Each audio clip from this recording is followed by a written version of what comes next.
വീണ്ടും വരുന്നവനാകുന്ന യേശു ക്രിസ്തുവിന്റെ നാമത്തിൽ എല്ലാവർക്കും എൻ്റെ സ്നേഹവന്ദനത്തെ അറിയിക്കുകയാണ്. ഇന്ന് ഈ പകൽവേളയിൽ നമ്മൾ ദൈവസന്നിധിയിലായിരിക്കുമ്പോൾ, കർത്താവിൻ്റെ സന്നിധിയിലേക്ക് നമ്മൾ അടുത്ത് വരുമ്പോൾ തന്നെ നമുക്ക് ചില വചനങ്ങളെ നമുക്കിന്ന് പകർന്നേരം നമുക്ക് ചിന്തിക്കാം. കർത്താവ് നമ്മുടെ ജീവിതത്തിൽ ചെയ്ത എല്ലാ നല്ല ദാനങ്ങൾക്കായി നമുക്ക് ദൈവത്തെ മഹത്വപ്പെടുത്താം. യോഹന്നാൻ എഴുതിയ ലേഖനം, യോഹന്നാൻ എഴുതിയ 1-ാം ലേഖനം 2-ാം അധ്യായം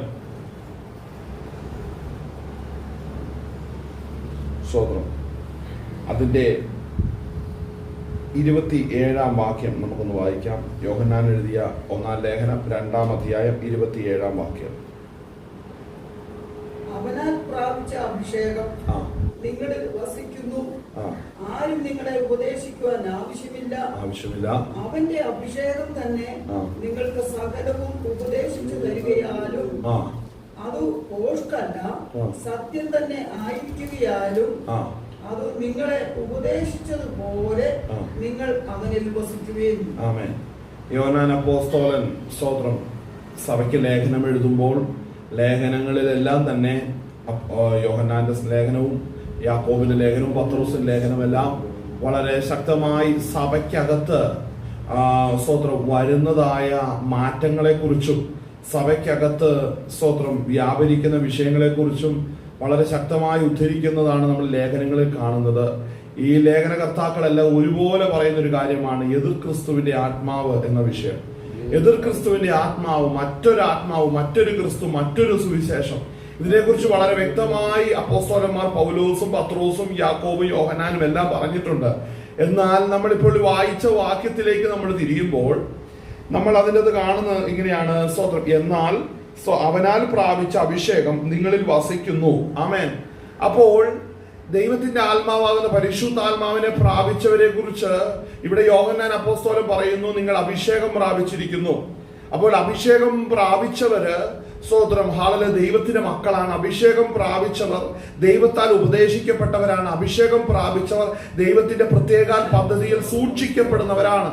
അപ്പോൾ സഭയ്ക്കകത്ത് സ്തോത്രം അഭിഷേകം പ്രാപിച്ച ദൈവമക്കൾ സ്വതം തിരിച്ചറിയണം, അവരെ ദൈവം വിശേഷാൽ നടത്തിക്കൊണ്ടാണ് ഇരിക്കുന്നത്.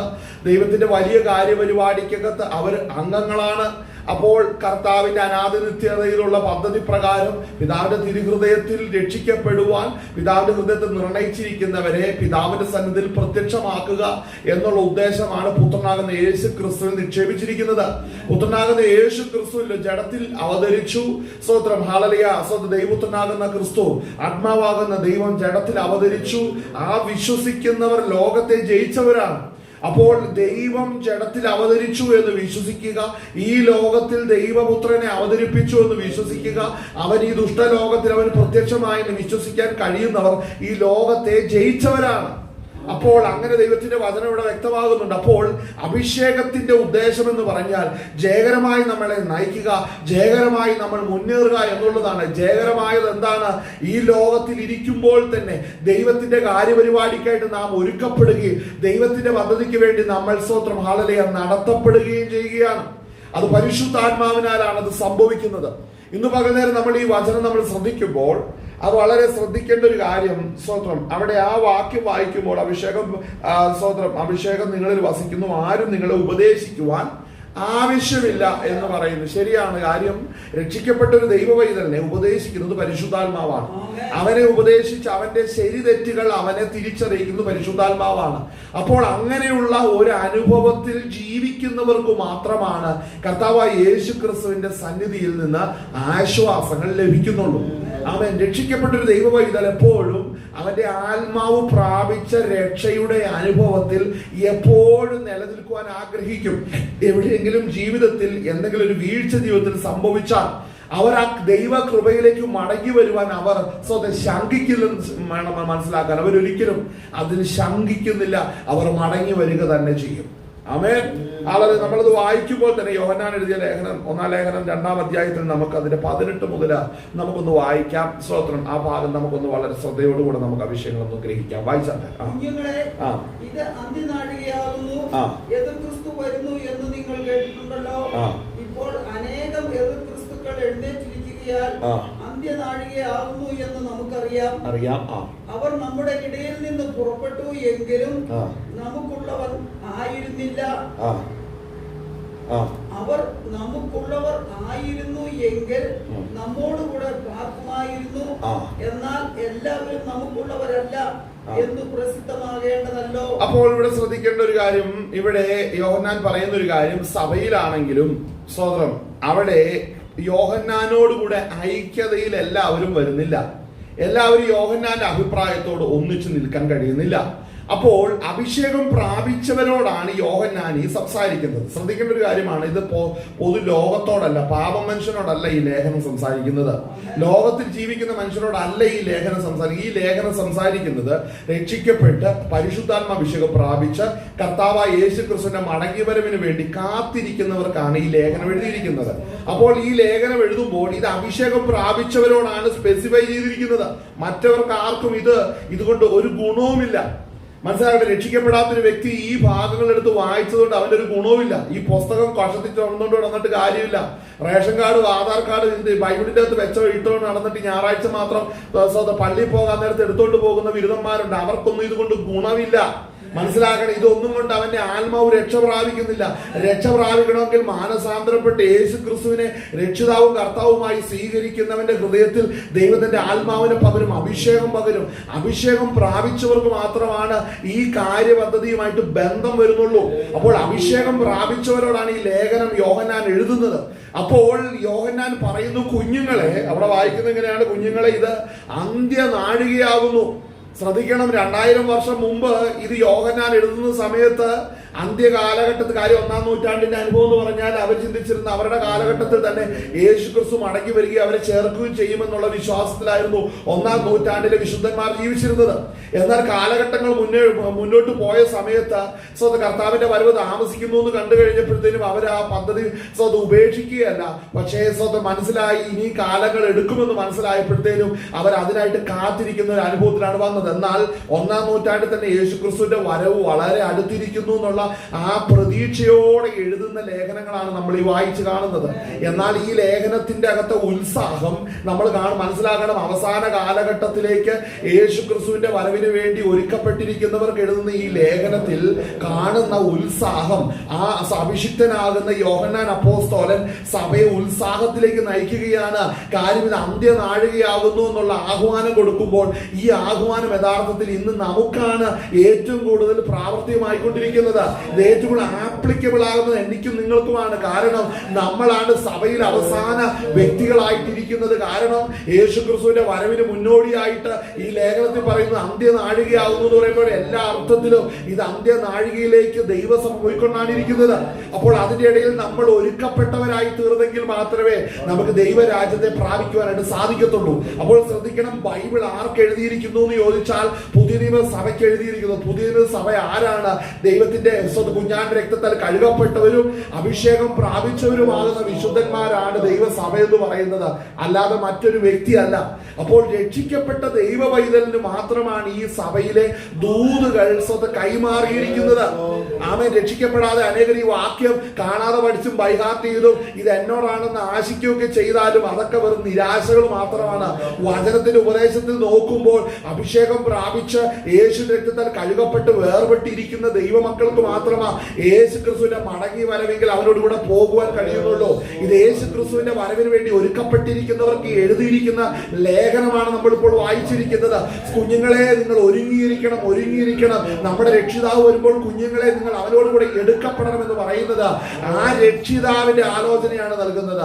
അപ്പോൾ ഒരുക്കപ്പെടുന്നവർ എടുക്കപ്പെടുകയും അവർ ദൈവത്തോടു കൂടെ നിത്യ യോഗങ്ങൾ അവനോടുകൂടെ വാഴുകയും ചെയ്യുകയാണ്. അപ്പോൾ വാഴേണ്ടവരെ തന്റെ ആത്മാവിനാലാണ് ഭൂമിയിൽ മുദ്ര വെച്ചിരിക്കുന്നത്. ഞാനൊരു കാര്യം അടിവരയിട്ട് വരാം, പരിശുദ്ധാത്മാഭിഷേകം പ്രാപിക്കാത്ത ഒറ്റ മനുഷ്യൻ ഭൂമിയിൽ നിന്ന് പോകത്തില്ല.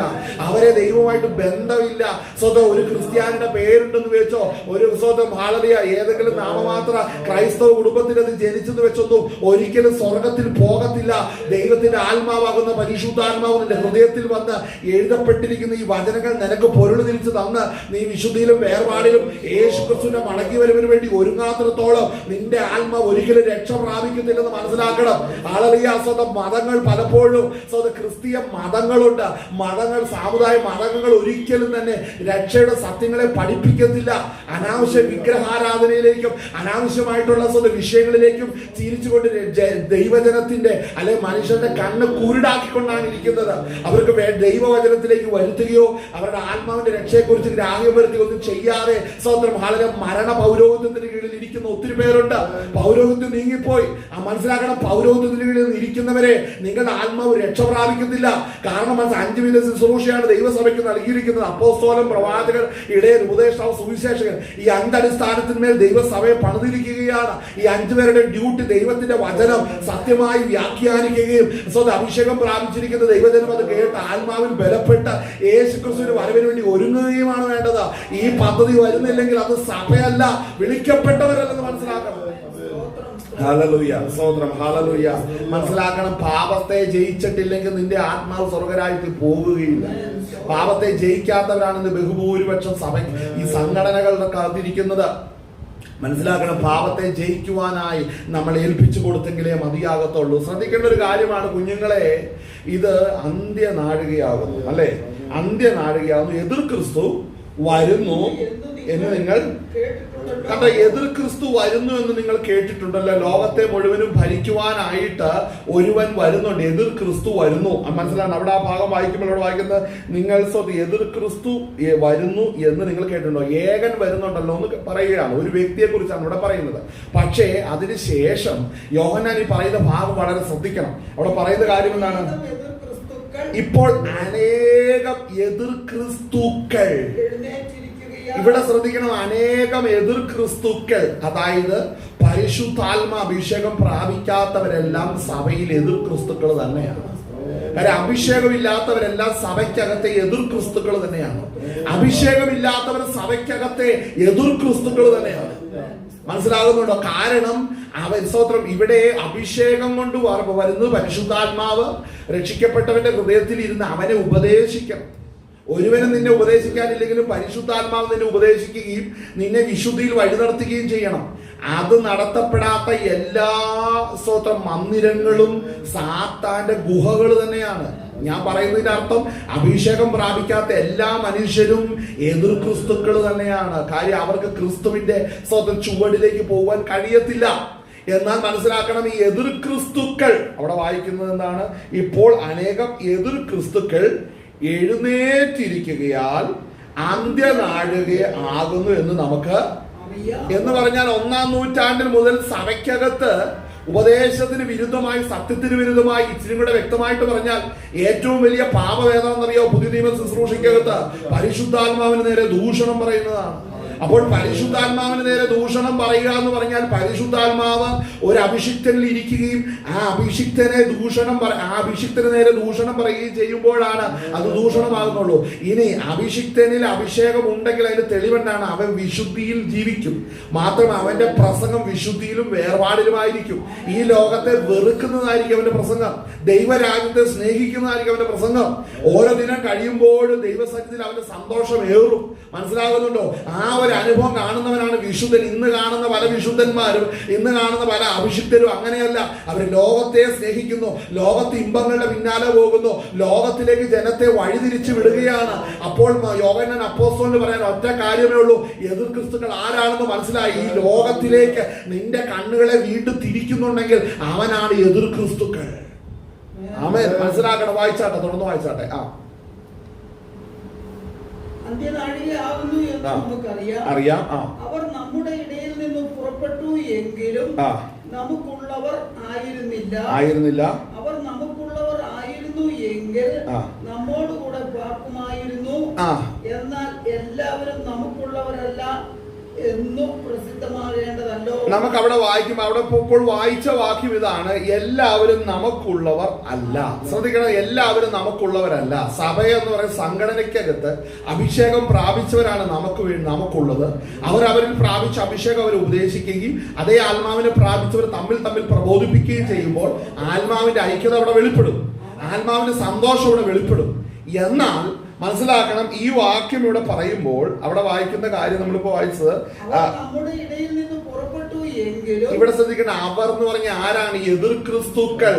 അതായത് പരിശുദ്ധാത്മാവിന്റെ അഭിഷേകം പരിശുദ്ധാത്മാവിന്റെ അഭിഷേകം പ്രാപിച്ചാലുള്ള തെളിവ് എന്നാന്നുള്ളത് നമുക്കിതൊന്ന് കണക്ട് ചെയ്ത് നമുക്ക് വായിക്കണം. യോഹന്നാൻ എഴുതിയ ലേഖനം, 1-ാം ലേഖനം നമ്മൾ വായിച്ച 4-ാം അധ്യായം, തൊട്ടിപ്പുറത്ത് 4-ാം അധ്യായത്തിന്റെ അകത്ത് നമ്മളവിടെ വായിക്കുമ്പോൾ സ്തോത്രം, അതിന്റെ 3, 4, 5 ഒന്ന് വായിക്കാവോ? എന്നാ 3, 4, 5, 6 ആമേൻ ഒന്ന് വായിക്കാവോ? യേശുവിനെ സ്വീകരിക്കാത്ത യാതൊരു ആത്മാവും ദൈവത്തിൽ നിന്നുള്ളതല്ല. ഇപ്പൊ യേശുവിനെ സ്വീകരിക്കാത്ത യാതൊരു ആത്മാവും ദൈവത്തിൽ നിന്നുള്ളതല്ലെന്ന് പറഞ്ഞു കഴിഞ്ഞാൽ പറയും ഞങ്ങൾ എല്ലാവരും യേശുവിനെ സ്വീകരിച്ചവരാണ്. പക്ഷെ അവിടെ നിൽക്കരുത്, തുടർന്ന് വായിക്കണം. വായിച്ചു. എതിർ ക്രിസ്തുവിന്റെ ആത്മാവ്. അപ്പൊ എതിർ ക്രിസ്തുവിന്റെ ആത്മാവ് എന്താണെന്ന് ഇവിടെ പറയുകയാണ്. എതിർ ക്രിസ്തുവിന്റെ ആത്മാവ് എന്താണ്? നമ്മളിത് വായിക്കുമ്പോൾ അത്ര ക്ലിയർ ആകത്തില്ല. കാര്യം ദൈവത്തിന്റെ ആത്മാവ് ഉണ്ടെങ്കിൽ അവർ സ്വതന്ത്രം ദൈവത്തിൽ നിന്ന് സ്വീകരിക്കാത്ത, അതായത് യേശുവിനെ സ്വീകരിക്കാത്ത യാതൊരു ആത്മാവും ദൈവത്തിൽ നിന്നുള്ളതല്ല. അത് എതിർ ക്രിസ്തുവിന്റെ ആത്മാവ് തന്നെ. അത് വരുമെന്ന് നിങ്ങൾ, അപ്പോൾ ഇത് വരുമെന്ന് നമ്മൾ കേട്ടിട്ടുണ്ട്. അടുത്ത് വായിച്ചേ. അത് ഇപ്പോൾ തന്നെ ലോകത്തിലുണ്ട്. അപ്പൊ എതിർ ക്രിസ്തു എന്ന വ്യക്തി ലോകത്തിൽ വരുമെന്ന് 1-ാം നൂറ്റാണ്ട് മുതൽ വെച്ചിരിക്കുന്നതാണ്. ആമേൻ. അധർമ്മത്തിന്റെ മർമ്മം ഇപ്പോഴേ വ്യാപരിക്കുന്നുണ്ട്. ആ മർമ്മം ഒരു വ്യക്തിയാണ്. ആ വ്യക്തി വരുന്നതിന് മുമ്പേ അവനിലേക്ക് ഒഴുകിയെത്തേണ്ട സ്വോത്രം ഹാലലിയ കൃപയില്ലാത്ത പാപത്തിൽ കീഴിരിക്കുന്ന മനുഷ്യർ എവിടെ ഇരിപ്പുണ്ട്? സഭയ്ക്കകത്തുണ്ട്. തെളിവ് അഭിഷേകമില്ലാത്തവർ സാത്താന്റെ ഏജന്റുകളായിട്ട് സഭയ്ക്കകത്ത് പ്രവർത്തിക്കണം. അവർ സാത്താന്റെ കയ്യിലേക്ക് ചെല്ലുവാനായിട്ട് ഇടയാകണം. അത് യോഹന്നാൻ അപ്പോസ്തലൻ പറയണം, അവർ നമുക്കുള്ളവരല്ല. എല്ലാവരും നമുക്കുള്ളവരല്ല. മനസ്സിലാക്കണം. സഭ പ്രസ്ഥാനത്തിന്റെ നിയമങ്ങൾ പലപ്പോഴും എല്ലാവരും നമുക്കുള്ളവരാണെന്ന് ഉപദേശിക്കുമ്പോൾ ദൈവവചനം പറയുന്നത് എല്ലാവരും നമുക്കുള്ളവരല്ല. സഭയുടെ അധികാരം എന്ന് പറഞ്ഞാൽ ദൈവത്തിന്റെ ആത്മാവില്ലാതെയും പാപത്തിന് വഴി നിൽക്കുകയും ചെയ്യുന്നവരെ നമ്മുടെ ഇടയിൽ നിന്ന് നീക്കിക്കളയണമെന്നുള്ള വചനം കിടക്കെ ആ വചനത്തെ മറച്ചു വെച്ചോണ്ട് എല്ലാവരെയും സ്നേഹിക്കണം, അതാണ് ക്രിസ്തുവിന്റെ സ്നേഹമെന്ന് പറഞ്ഞ് പഠിപ്പിച്ച് മറ്റൊരു യേശുവിന്റെ ഉപദേശമായിട്ടാണ് വരുന്നത്. മനസ്സിലാക്കണം. അതല്ല ദൈവത്തിന്റെ വചനം പറയുന്നത്. പരിശുദ്ധാത്മാവ് വസിച്ചാൽ അവൻ സത്യത്തിന് വേണ്ടി നിൽക്കും. ഇച്ചിരി കൂടെ വ്യക്തമാകാനാണ് നമ്മൾ ഇവിടെ 4-ാം അധ്യായം നമ്മൾ എടുത്ത് വായിച്ചത്. തുടർന്നൊന്ന് വായിച്ചെടുത്ത് പ്രധാനപ്പെട്ട 2-3 വാക്യങ്ങളുണ്ട്. അത് വായിക്കുമ്പോൾ യഥാർത്ഥത്തിൽ എതിർ ക്രിസ്തുവിന്റെ ആത്മാവ് ആർക്കാന്നും അഭിഷേകം പ്രാപിച്ചവരാരാന്നും വ്യക്തമാകും. വായിച്ചാട്ടെ. ദൈവത്തിൽ നിന്നുള്ളവരാകുന്നു. ഇവിടെ ശ്രദ്ധിക്കണം. സഭയ്ക്കകത്ത് തന്നെ ആകട്ടെ, സംഘടനയ്ക്കകത്ത് തന്നെ ആകട്ടെ, ഒരു കൂട്ടരെ നിങ്ങൾ ജയിച്ചിരിക്കുന്നു. അഭിഷേകം പ്രാപിച്ചവരെ നിങ്ങൾ ഒരു കൂട്ടരെ ജയിച്ചിരിക്കുന്നു എന്ന്. അപ്പോൾ മനസ്സിലാക്കണം, നമ്മൾ എല്ലാത്തിനോടും എല്ലാത്തിനോടും ഇടപഴകി പോകുന്നതല്ല ക്രിസ്ത്യ ജീവിതം. നമ്മൾ ഇതേ പേര് പറഞ്ഞ് വിളിക്കപ്പെട്ടിട്ടുണ്ടെങ്കിലും, യേശുവിന്റെ നാമത്തിൽ വിളിക്കപ്പെട്ടിട്ടുണ്ടെങ്കിലും അവനും ദൈവത്തിൽ നിന്നുള്ളതാണോ എന്ന് വിവേചിക്കുവാനുള്ള സ്വാതന്ത്ര്യം ദൈവത്തിന്റെ വചനം നൽകുന്നുണ്ട്. അത് ഉപയോഗിച്ച് അവൻ ദൈവത്തിനുള്ളതാണോ അല്ലയോ എന്ന് തിരിച്ചറിയേണ്ട ഉത്തരവാദിത്തം വ്യക്തിപരമാണ്. ആമേൻ. വ്യക്തിപരമാണ്. കരങ്ങൾ ഉദ്യോഗം ബോധപ്പെടുത്തിയാട്ടെ. ഹല്ലേലൂയ. അപ്പോൾ അത് വ്യക്തിപരമാണ്. അപ്പോൾ എന്താ അവിടെ പറയുന്ന ഭാഗം എന്ന് പറഞ്ഞാൽ, കുഞ്ഞുങ്ങളെ നിങ്ങൾ ദൈവത്തിൽ നിന്നുള്ളവരാകുന്നു, അവരെ ജയിച്ചുമിരിക്കുന്നു. അടുത്തത് നിങ്ങളിലുള്ളവൻ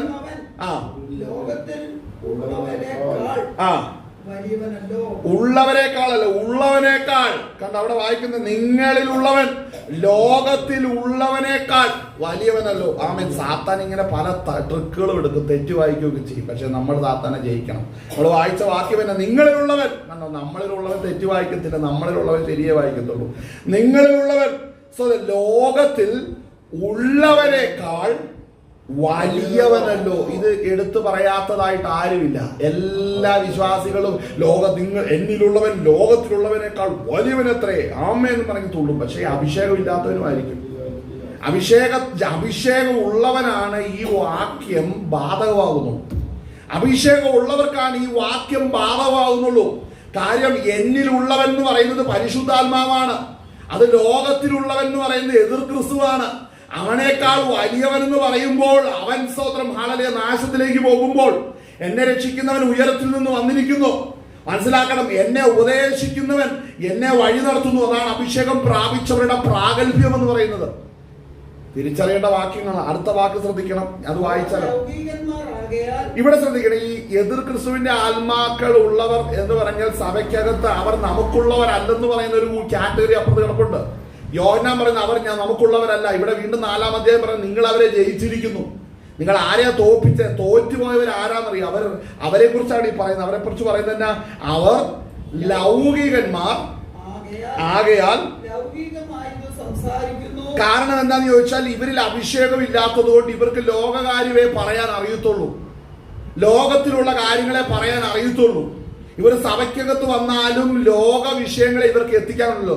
രക്ഷിക്കപ്പെടാതെ പുറത്ത് കിടക്കുന്നവരുടെ അവരുടെ വികാരങ്ങളും വിചാരങ്ങളും അഭിപ്രായങ്ങൾക്കും വളരെ പ്രാധാന്യം കൊടുക്കുന്ന ഒരു കാറ്റഗറിയാണ് ഇവര്.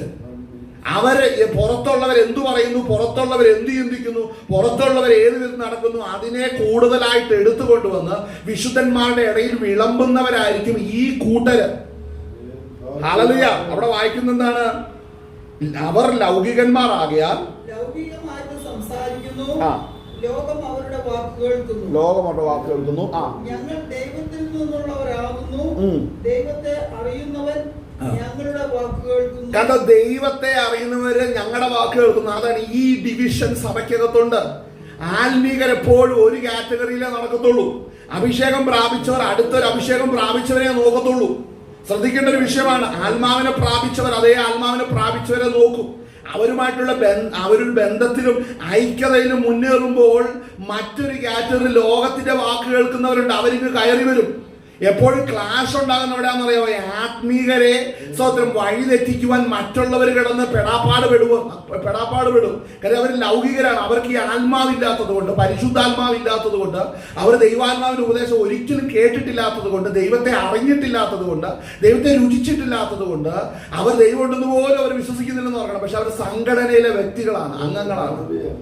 ആമേൻ. ആ അവസ്ഥയിലുള്ളവരുണ്ട്. അവരുടെ പ്രത്യേകത അവർ ലോകം ഇവിടെ വായിച്ചത് അവർ ലൗകികന്മാർ ആകയാൽ ലൗകികമായത് സംസാരിക്കുന്നു. അടുത്തത് ലോകം, ആ ലോകം അവരുടെ വാക്ക് കേൾക്കും. അതായത് ഈ ലോകത്തിന്റെ വാക്ക് കേൾക്കുന്നവരെ ഇവരുടെ വാക്ക് അവർ കേൾക്കും. പക്ഷെ ആത്മീകരുടെ വാക്ക് ലോകം കേൾക്കത്തില്ല.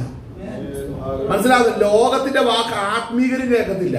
ആത്മീകരുടെ വാക്ക് ലോകം കേൾക്കത്തില്ല. ലോകത്തിന്റെ വാക്ക് ആത്മീകരും കേൾക്കത്തില്ല. വായിച്ചേ. ഞങ്ങൾ ദൈവത്തിൽ നിന്നുള്ളവരാകുന്നു, ദൈവത്തെ അറിയുന്നവൻ ഞങ്ങളുടെ വാക്ക് കേൾക്കുന്നു. കണ്ടോ? ഞങ്ങൾ ദൈവത്തിൽ നിന്നുള്ളവരാകുന്നു. ഇതാണ് നമ്മുടെ ഐഡന്റിറ്റി. ആരുടെ ഐഡന്റിറ്റി? അഭിഷേകം പ്രാപിച്ചവരുടെ ഐഡന്റിറ്റി. ഞാൻ ദൈവത്തിനുള്ളവനാണെന്ന് അഭിഷേകം പ്രാപിച്ചവൻ എപ്പോഴും അവന് ഉത്ബോധമുണ്ട്. കാരണം അവനിൽ വ്യാപരിക്കുന്ന പരിശുദ്ധാത്മാ അവനെ ഓർപ്പിപ്പിക്കുകയും നീ ഇവരുടെ കൂടെ പോകുകയില്ല, അവരോട് കൂടെ നീ എണ്ണപ്പെടുകയില്ല, കാരണം ദൈവത്തിന്റെ ആത്മാവാണ് നിന്നിൽ വസിക്കുന്നതെന്ന് അവന് ബോധ്യം കൊടുക്കുകയും നടത്തുകയും ചെയ്യും. എന്നാൽ ആ ബോധ്യം ആർക്കില്ല? മറ്റൊരു കാറ്റഗറി സംഘടനയ്ക്കകത്തുണ്ട്. കാണപ്പെടുന്ന സംഘടന, സഭാ സംഘടനയ്ക്കകത്ത് അവരുമുണ്ട്. അവരിൽ അഭിഷേകമില്ല. അതുകൊണ്ട് അഭിഷേകമില്ലാത്തവർ വരുമ്പോൾ അവരെ വളരെ സൂക്ഷിച്ച് കൈകാര്യം ചെയ്യണം. അഭിഷേകമില്ലാത്തവർക്ക് സംഘടനയ്ക്കകത്ത് ഒരു സ്ഥാനമോ പദവികളോ കൊടുക്കാൻ പാടില്ല. അവിടെ ആത്മീകരുണ്ടെങ്കിൽ ഇവരുടെ ലോക കാര്യം കൊണ്ടുവന്ന് ആത്മീകരെ തകർക്കാൻ നോക്കും. കാര്യം ഇവർ പിശാചിന്റെ കയ്യിലെ ആയുധങ്ങളായിട്ടിരിക്കുകയാണ്. ശ്രദ്ധിക്കണം. അപ്പോൾ സ്വന്തം മനസ്സിലാക്കണം, ലോകത്തിന്റെ വാക്ക് കേൾക്കുന്ന എപ്പോഴാണ്? ആമേൻ. ഹല്ലേലൂയ. ഉള്ള സിനിമാ നടന്മാരും രാഷ്ട്രീയക്കാരൊക്കെ സഭയുടെ പ്രധാനപ്പെട്ട കാര്യങ്ങളിലേക്ക് ഇൻവിറ്റേഷൻ കിട്ടി വരുന്നത് എന്തുകൊണ്ടാണെന്ന് പറയും? ഇതാണ് ആ വാക്യത്തിന്റെ ആധാരം എന്ന് പറയുന്നത്.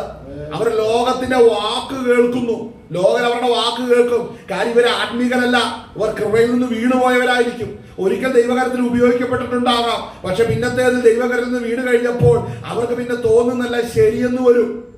പക്ഷെ അവരൊരിക്കലും അവർ ദൈവത്തിലേക്ക് തിരിയത്തില്ല. കാര്യം അവരിൽ പരിശുദ്ധാത്മാവില്ലാത്തത് കൊണ്ട് എഴുതപ്പെട്ട വചനം അവർക്ക് ശോഭിക്കാതെ പോകുന്നു. എഴുതപ്പെട്ട വചനം അവരെ സ്വന്തം ഗുണപ്പെടുത്താതെ ഇരിക്കുകയാണ്. ആരാണ് ഇതിന് കുറ്റക്കാരൻ? വീണു പോയവരാണ് അതിന് കുറ്റക്കാര്. എന്താണ് അതിന്റെ കാരണം? അവർ അനുസരണക്കേട് കാണിച്ചു. പരിശുദ്ധാത്മാവിനോട് അനുസരണക്കേട് കാണിച്ചു. വായിച്ചാട്ടെ. സത്യത്തിന്റെ ആത്മാവ് ഏത് എന്നും വഞ്ചനയുടെ ആത്മാവ് ഏത് എന്നും നമുക്ക് ഇതിനാൽ അറിയാം. അതായത് ശ്രദ്ധിക്കണം, സഭയ്ക്കകത്ത് ലോകകാര്യം മാത്രം പറയുക, പുറത്തുള്ളവരുടെ അനാത്മീകരുടെ കാര്യം കൂടുതലായിട്ട് പറയുന്നവരെ ശ്രദ്ധിക്കണം. അവരിൽ വഞ്ചനയുടെ ആത്മാവാണ്. ശ്രദ്ധിക്കണം, ആ വാക്ക് ശ്രദ്ധിക്കണം. അവിടെ വാക്ക് നിങ്ങൾ അത് സത്യത്തിന്റെ ആത്മാവ് ശ്രദ്ധിക്കണം. സ്പിരിറ്റ് കണ്ടോ?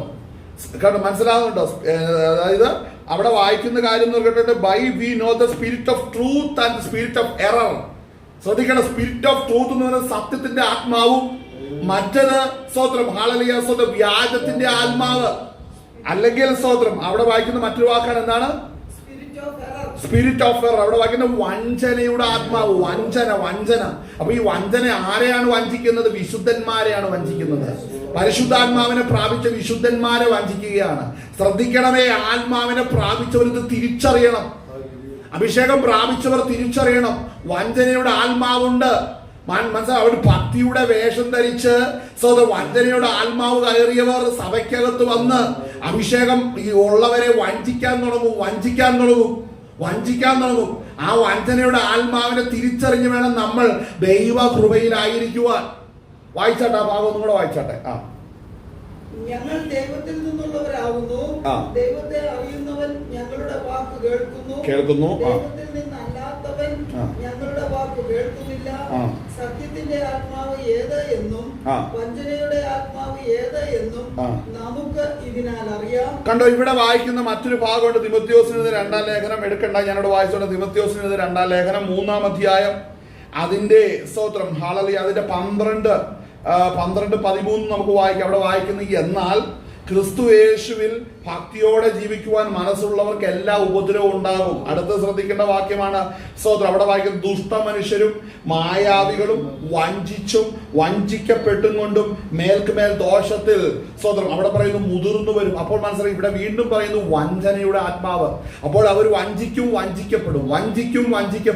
ഈ അവസ്ഥയിൽ അവര് ദോഷത്തിൽ ഒരു ദോഷം ചെയ്തു കഴിഞ്ഞാൽ ദോഷം ഏറ്റുപറഞ്ഞ് ഉപേക്ഷിക്കാൻ ആ ദോഷത്തെ മറയ്ക്കാൻ വേറൊരു ദോഷം ചെയ്യും.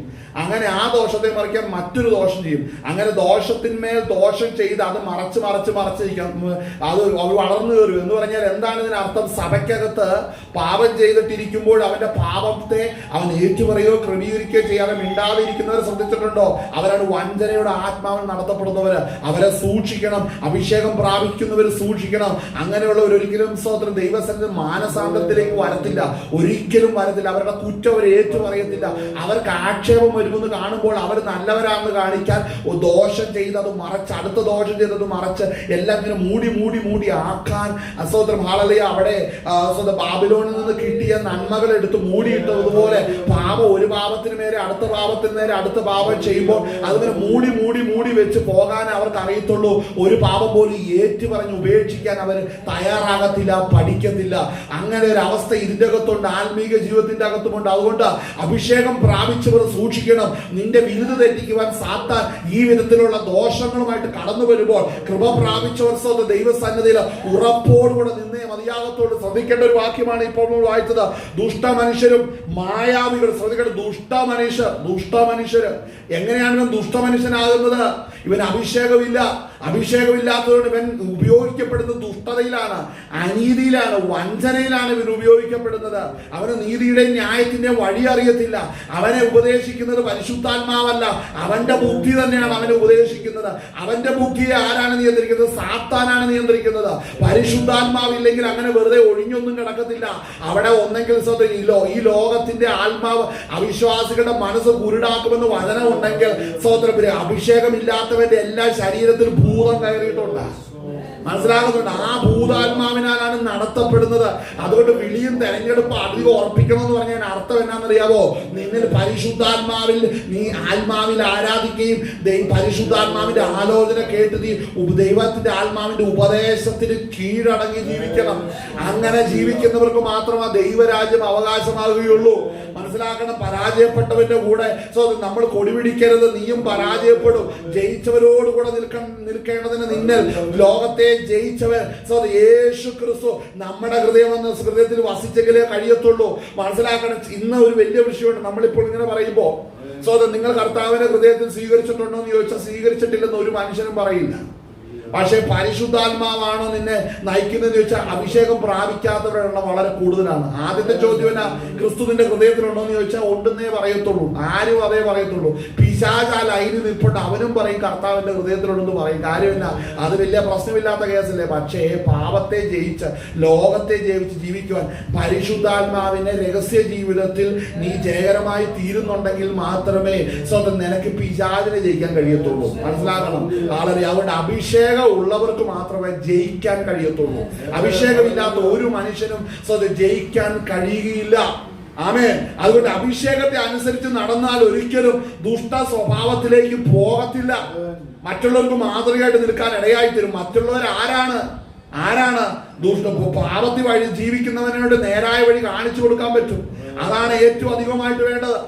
ആമേൻ. അത് നടക്കണമെന്നുണ്ടെങ്കിൽ ലോകത്തിന്റെ ആത്മാവിനാലല്ല നടത്തപ്പെടുന്നത്. അപ്പൊ സഭയ്ക്കകത്ത് ഈ വിധത്തിലുള്ള കാര്യങ്ങളാണ് നടക്കുന്നത് എന്ന് യോഹന്നാൻ അപ്പോസ്തലൻ 1-ാം നൂറ്റാണ്ട് മുതൽ പറഞ്ഞിരിക്കുകയാണ്. തുടർന്ന് വായിച്ചാട്ടെ.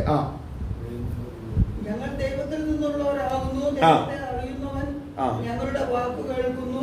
എത്രാം വാക്യം വായിക്കുന്നേ? 6. വായിച്ചോ. ദൈവത്തിൽ നിന്നല്ലാത്തവൻ ഞങ്ങളുടെ വാക്ക് കേൾക്കുന്നില്ല. ഇവിടെ ശ്രദ്ധിക്കണം, ആർക്കായി എന്തുകൊണ്ട് സഭയ്ക്കകത്ത് ചിലർ വർഷങ്ങളായിട്ടിരുന്നിട്ട് ഒരു വചനം പോലും ഹൃദയത്തിൽ കയറാതിരിക്കുന്നറിയാം. അവർ ദൈവത്തിൽ നിന്നുള്ളവരല്ല. അവർ മാനസാന്തരപ്പെട്ടിട്ടില്ല, വീണ്ടും ജനിച്ചിട്ടില്ല. വീണ്ടും ജനനം പ്രാപിച്ചാൽ അവരെ അഭിഷേകമാണ് നടത്തുന്നത്. വീണ്ടും ജനനം പ്രാപിക്കാത്തത് കൊണ്ട് അവർ വീണ്ടും പഴയ വഴിയിൽ തന്നെ ജീവിച്ച് മുന്നേറുകയാണ്. കാര്യം ആ വാക്യം വായിക്കുന്നതാണ് അവിടെ വായിക്കുന്നത്. സ്വതന്ത്രം, ഞങ്ങൾ ദൈവത്തിൽ നിന്നുള്ളവരാണ്, ദൈവത്തെ അറിയുന്നവർ ഞങ്ങളുടെ വാക്ക്. അപ്പൊ ആരാണ് അഭിഷേകം പ്രാപിച്ചവന്റെ വാക്ക്? അഭിഷേകം പ്രാപിച്ചവരെ കേൾക്കുന്നുള്ളൂ. ശ്രദ്ധിക്കേണ്ട ഒരു കാര്യമാണ്, അല്ലാതെ കേൾക്കുന്നില്ല. അപ്പൊ ദൈവത്തിന്റെ ആത്മാവ് വസിക്കുന്നവർക്ക് ദൈവശബ്ദം കേൾക്കാൻ കഴിയുന്നുള്ളൂ. കേൾക്കുക എന്ന് പറഞ്ഞാൽ എന്താണ്?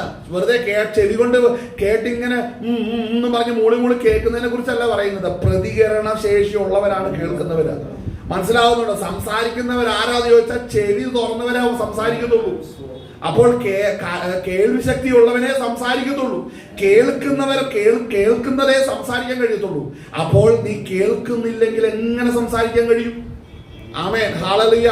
ഇന്ന് ആത്മീയകോളത്തിന്റെ നോക്കുമ്പോ കുറെ പാട്ടും കുറെ ആരാധനയുമായിട്ട് മാത്രം കാര്യങ്ങൾ മുന്നോട്ട് പോയിട്ട് ഒരു പാട്ട് പാടി തുള്ളിച്ചാടി വെറുക്കൂത്ത് കിടന്ന് ചാടുന്ന പോലെ ഓരോ പരിപാടിയെല്ലാം കാണിച്ചിട്ട് അതൊക്കെ ആത്മീകമാണെന്നുള്ള ആ ഒരു പോളിഷ് ചെയ്യുന്ന സ്വഭാവം ഉണ്ടല്ലോ. അങ്ങനെയൊക്കെ ചെയ്യുന്നവർ ഇന്ന് പകൽ നേരം തിരിച്ചറിയണം. ഈ വചനത്തിന്റെ വെളിച്ചത്തിൽ തിരിച്ചറിയണം ഇതൊക്കെ ദൈവത്തിൽ നിന്നുള്ളതാണോ എന്ന് ആദ്യം നോക്കണം. ആമേൻ. സുബോധത്തിന്റെ ആത്മാവാണ് പരിശുദ്ധാത്മാവ്. ആമേൻ, സ്തോത്രം, ഹല്ലേലൂയ. നമ്മൾ തെറ്റായ വഴികളിൽ പോകാൻ പരിശുദ്ധാത്മാവ് നമ്മളെ സ്തോത്രം ഹല്ലേലൂയ തുണയ്ക്കത്തില്ല. പാപം ചെയ്യുകയോ സ്വന്തം മാതൃകയില്ലാതെ നിൽക്കുകയോ ചെയ്യും. പരിശുദ്ധാത്മാവ് ഉള്ളത്തിൽ കുത്തും. മനസ്സിലാവുന്ന? ഉള്ളത്തിൽ കുത്തും. നീ ചെയ്യുന്നത് ശരിയല്ല, നീ ചെയ്യുന്ന പോകുന്നത് ശരിയല്ല, അതുകൊണ്ട് നീ അത് തിരിയണം എന്ന് പറയും. അപ്പോൾ ആ തിരിച്ചറിവ് കൊടുക്കുന്ന ഒരു മനുഷ്യനല്ല, ദൈവം തന്നെയാണ്. അപ്പോൾ ആ നിലവാരത്തിൽ വളർത്തപ്പെടുന്ന വ്യക്തിക്ക് ദൈവരാജ്യം അവകാശമാകുകയുള്ളൂ. അതാണ് ഈ പറഞ്ഞു വരുന്നതിന്റെ ആധാരം എന്ന് പറയുന്നത്. വായിച്ചാട്ടെ, വേഗം വായിച്ചാട്ടെ. ഞങ്ങളുടെ വാക്ക് കേൾക്കുന്നില്ല. സത്യത്തിന്റെ ആത്മാവ് ഏത് എന്നും വഞ്ചനയുടെ ആത്മാവ് ഏത് എന്നും നമുക്ക് ഇതിനാൽ അറിയാം. പ്രിയമുള്ളവരെ, നാം അന്യോന്യം സ്നേഹിക്കുക. സ്നേഹം ദൈവത്തിൽ നിന്ന് വരുന്നു. സ്നേഹിക്കുന്നവനെല്ലാം ദൈവത്തിൽ നിന്ന് ജനിച്ചിരിക്കുന്നു. ഇവിടെ ശ്രദ്ധിക്കണം, സ്നേഹിക്കണം എന്ന് പറയുമ്പോ സാധാരണ നമ്മൾ ചിന്തിക്കുന്നത് ഈറോസ് എന്ന ഗ്രീക്ക് പദമാണ് അല്ലേ? ഇറോസ് അല്ല, അഗാപ്പയാണ് വേണ്ടത്. എങ്ങനെയാ? അത് ദൈവത്തിന്റെ സ്നേഹമാണ്. മനസ്സിലാകുന്നത്? ഈ ദൈവസ്നേഹം എങ്ങനെയാ മനസ്സിലാകുന്നത്? അത് പരിശുദ്ധാത്മാവ് വന്നാലേ മനസ്സിലാകത്തുള്ളൂ. മനസ്സിലാകുന്നത്? എല്ലാവർക്കും വേണ്ടി ഒരുവൻ തകർക്കപ്പെട്ടിരിക്കെ നാം എല്ലാവരും അവന്റെ നാമത്തിൽ സ്തോത്രം ഒന്നായി തീരുകയാണ്.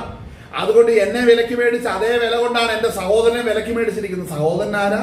അഭിഷേകം പ്രാപിച്ചവനാ സഹോദരൻ. ശ്രദ്ധിക്കണം, അഭിഷേകം പ്രാപിച്ച സഹോദരനും അതേ കൃപയിലിരിക്കുമ്പോൾ എന്നെ മേടിച്ച് അതേ വില കൊണ്ട് എന്റെ സഹോദരനെ മേടിച്ചിട്ടുണ്ടെങ്കിൽ ഞങ്ങൾക്ക് ഒരു വില നൽകിയ അത്ഭുതകരമായ നാമമുണ്ട്. ആ നാമം നിമിത്തം ഞാൻ എന്റെ സഹോദരനെ സ്നേഹിക്കാൻ ഇടയായി തീരും. ഹല്ലേലൂയ. അപ്പോൾ സ്തോത്രം, അഭിഷേകം പ്രാപിച്ചവർ സ്തോത്രം ആ ആത്മാവിന്റെ ഐക്യതയിൽ മുന്നേറണം. അതാണ് സ്വർഗം പ്രതീക്ഷിക്കുന്നത്. മനസ്സിലായോ? വായിച്ചാട്ടെ. പ്രിയമുള്ളവരെ, നാം അന്യോന്യം സ്നേഹിക്കുക. സ്നേഹം ദൈവത്തിൽ നിന്ന് വരുന്നു. സ്നേഹിക്കുന്നവനെല്ലാം ദൈവത്തിൽ നിന്ന് ജനിച്ചിരിക്കുന്നു. ദൈവത്തെ അറിയുകയും ചെയ്യുന്നു. സ്നേഹിക്കാത്തവൻ ദൈവത്തെ അറിഞ്ഞിട്ടില്ല.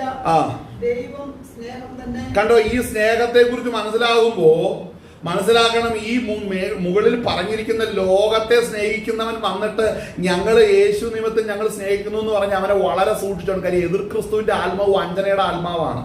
ലോകത്തെ സ്നേഹിച്ച് നടക്കുന്ന ഒരുവൻ വന്നിട്ട് ഈ ദൈവസ്നേഹമാണ് വേണ്ടതെന്ന് പറഞ്ഞ് അവന്റെ ഹൃദയത്തിൽ ലോകസ്നേഹമാണ്.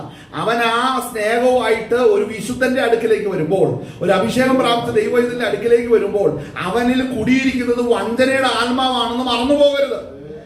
മനസ്സിലാക്കണം. അപ്പോൾ അഭിഷേകം പ്രാപിച്ച ലോകത്തെ വെറുത്തിട്ടുള്ളവരായിരിക്കണം ഒരുമിച്ച് സ്തോത്രം ആ ഐക്യത്തിൽ നടക്കുന്നത്. അതായത് ഈ യോഹന്നാൻ അപ്പോസ്തലൻ ആരെയാണ് ചൂണ്ടുന്നതെന്ന് അറിയാവോ? അതായത് ആരുടെ നേർക്കാണ് നിന്റെ വിരൽ ചൂണ്ടുന്നതെന്ന് ചോദിച്ചു കഴിഞ്ഞാൽ അഭിഷേകം പ്രാപിച്ചവർ സ്തോത്രം ലോകത്തെ വെറുത്തവർ, ആളലിയ ക്രിസ്തുവിന്റെ സാക്ഷ്യത്തിൽ ജീവിക്കുന്നവർ, ആളലിയ സ്തോത്രം ആത്മാവിന്റെ ഐക്യത സൂക്ഷിക്കുന്നവർ, അവർക്കാണ് ഈ ലേഖനം എഴുതുന്നത്. അവർ തമ്മിൽ സ്നേഹിക്കണമെന്നാണ് പറയുന്നത്. മനസ്സിലാകുന്നുണ്ടോ? മറ്റൊരുവൻ വന്നിട്ട് രക്ഷിക്കപ്പെടാത്ത ഒരുവൻ നിന്ന് സ്നേഹവുമായിട്ട് വന്നു കഴിഞ്ഞാൽ അവനിൽ വഞ്ചനയുടെ ആത്മാവാണെന്ന് കാണാൻ വേണ്ടിയാണ് നമ്മൾ വായിച്ച 2-ാം അധ്യായത്തിൽ കുഞ്ഞുങ്ങളെ ഇത് അന്ത്യനാഴികയാകുന്നു, അനേക എതിർ ക്രിസ്തുക്കൾ വന്നിട്ടുണ്ടെന്ന് പറയുമ്പോൾ മനസ്സിലാക്കണം ഇവന്റെ വായിൽ നിന്ന് വരുന്നത് ലോകസ്നേഹവും ലോകകാര്യമാണെങ്കിൽ മനസ്സിലാക്കണം അവൻ വിശ്വാസിയായാലും പാസ്റ്റർ ആയാലും മനസ്സിലാക്കണം അവനിൽ ഇരിക്കുന്നത് വഞ്ചനയുടെ ആത്മാവാണ്. വായിച്ചാട്ടെ 2-ാം അധ്യായത്തിൽ നമ്മൾ വരുമ്പോൾ വായിച്ചാട്ടെ. ദൈവം തന്റെ ഏകജാതനായ പുത്രനെ അവനാൽ ജീവിക്കേണ്ടത്. എവിടെ വായിക്കുന്നേ? 1 യോഹന്നാൻ 2-ാം അധ്യായം. 1 യോഹന്നാൻ 2-ാം അധ്യായം സ്തോത്രം നമ്മൾ 18 മുതലാണ് വായിച്ചു തുടങ്ങിയത്. അവിടെ വായിക്കുമ്പോൾ സ്തോത്രം ഹല്ലേലൂയ 19 മുതൽ വായിച്ചപ്പോൾ 19 വായിച്ചു. സ്തോത്രം അവർ നമ്മുടെ ഇടയിൽ നിന്ന് പുറപ്പെട്ടുവെങ്കിലും ആയിരുന്നില്ല. വായിച്ചാടെ. അവർ നമുക്കുള്ളവരായിരുന്നുവെങ്കിൽ നമ്മോടുകൂടെ പാർക്കുമായിരുന്നു.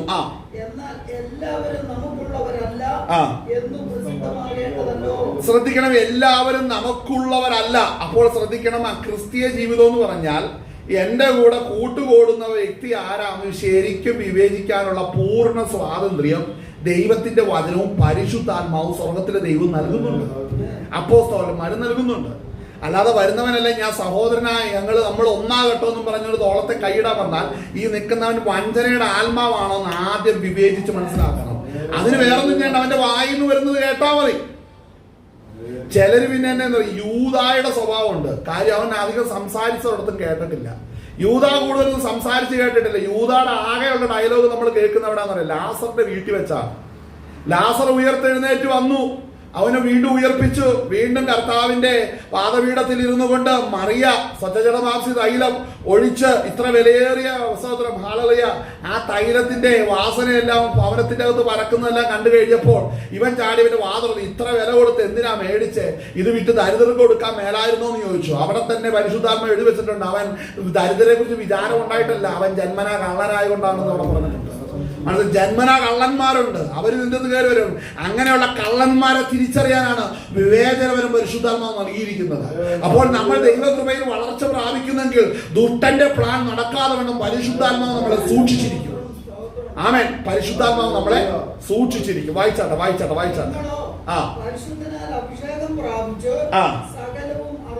കണ്ടു, ഇവിടെ ശ്രദ്ധിക്കണം, പരിശുദ്ധാത്മാവിനാൽ അഭിഷേകം പ്രാപിച്ചിട്ടുണ്ടെങ്കിൽ ദൈവം നമുക്ക് സകലതും വെളിപ്പെടുത്തും.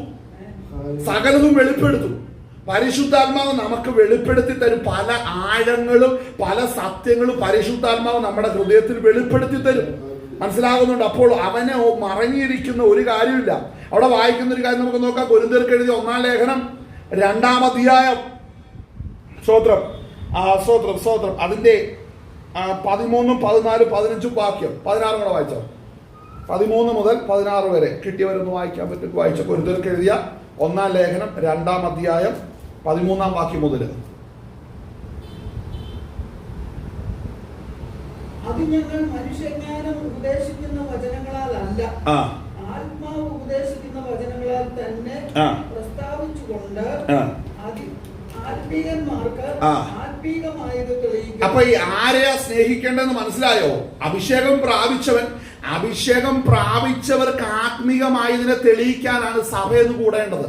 മനസ്സിലാവുന്നുണ്ടോ? അപ്പോൾ ആത്മീകർക്ക് ആത്മീകമായതിനെ തെളിയിക്കണം. അതിനാണ് കൂടി വരുന്നതും കൂട്ടായ്മ ആചരിക്കുന്നതും ആരാധിക്കുന്നതും വചന ശുശ്രൂഷയൊക്കെ. ആർക്കാണ്?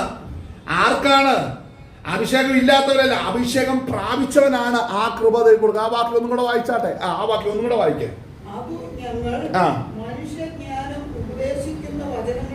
ഇവിടെ ശ്രദ്ധിക്കണം, ഈ മാനുഷിക ജ്ഞാനം ഉപദേശിക്കുന്ന വചനത്താൽ അല്ലെന്ന് പറയാൻ കാരണം എന്താണെന്നറിയോ? യോഹന്നാൻ അപ്പോസ്തലനോട് ചോദിച്ചാൽ യോഹന്നാൻ പറയും, സഭയ്ക്കകത്ത് ലോകത്തിന്റെ വാക്ക് കേൾക്കുന്ന മറ്റൊരു കാറ്റഗറി സഭയ്ക്കകത്ത് കിടപ്പുണ്ട്.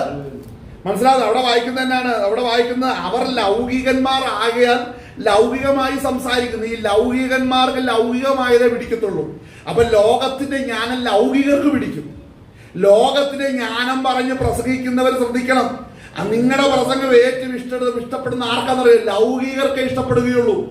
അപ്പോൾ അതല്ല പിടിക്കേണ്ടത്. പിന്നെന്താണ്? ഈ വാക്യത്തിന്റെ വെളിച്ചത്തിൽ നോക്കണം. അവിടെ പറയുന്നത് എന്താണ്? അവിടെ വായിക്കുന്നത് എന്താണ്? കേട്ടോ, ആത്മാവ് ഉപദേശിക്കുന്ന വചനം ആർക്കാ ലഭിക്കുന്ന? അഭിഷേകം ഉള്ളവർക്കേ ആത്മാവ് ഉപദേശിക്കുന്ന വചനം കിട്ടുകയുള്ളൂ.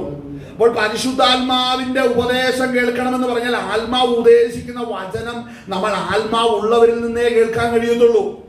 അപ്പോൾ ഈ പരിശുദ്ധാത്മാവ് ഇല്ലാത്തവനും ലോകത്തിന്റെ ജ്ഞാനം വെച്ചോണ്ട് ശുശ്രൂഷയ്ക്ക് ഇറങ്ങി ലോകത്തിന്റെ കാര്യം പറഞ്ഞ് പ്രസംഗിക്കുന്നവരോട് ശ്രദ്ധിക്കണേ, അവൻ ലോകമാണ്, രക്ഷിക്കപ്പെട്ടിട്ടില്ല.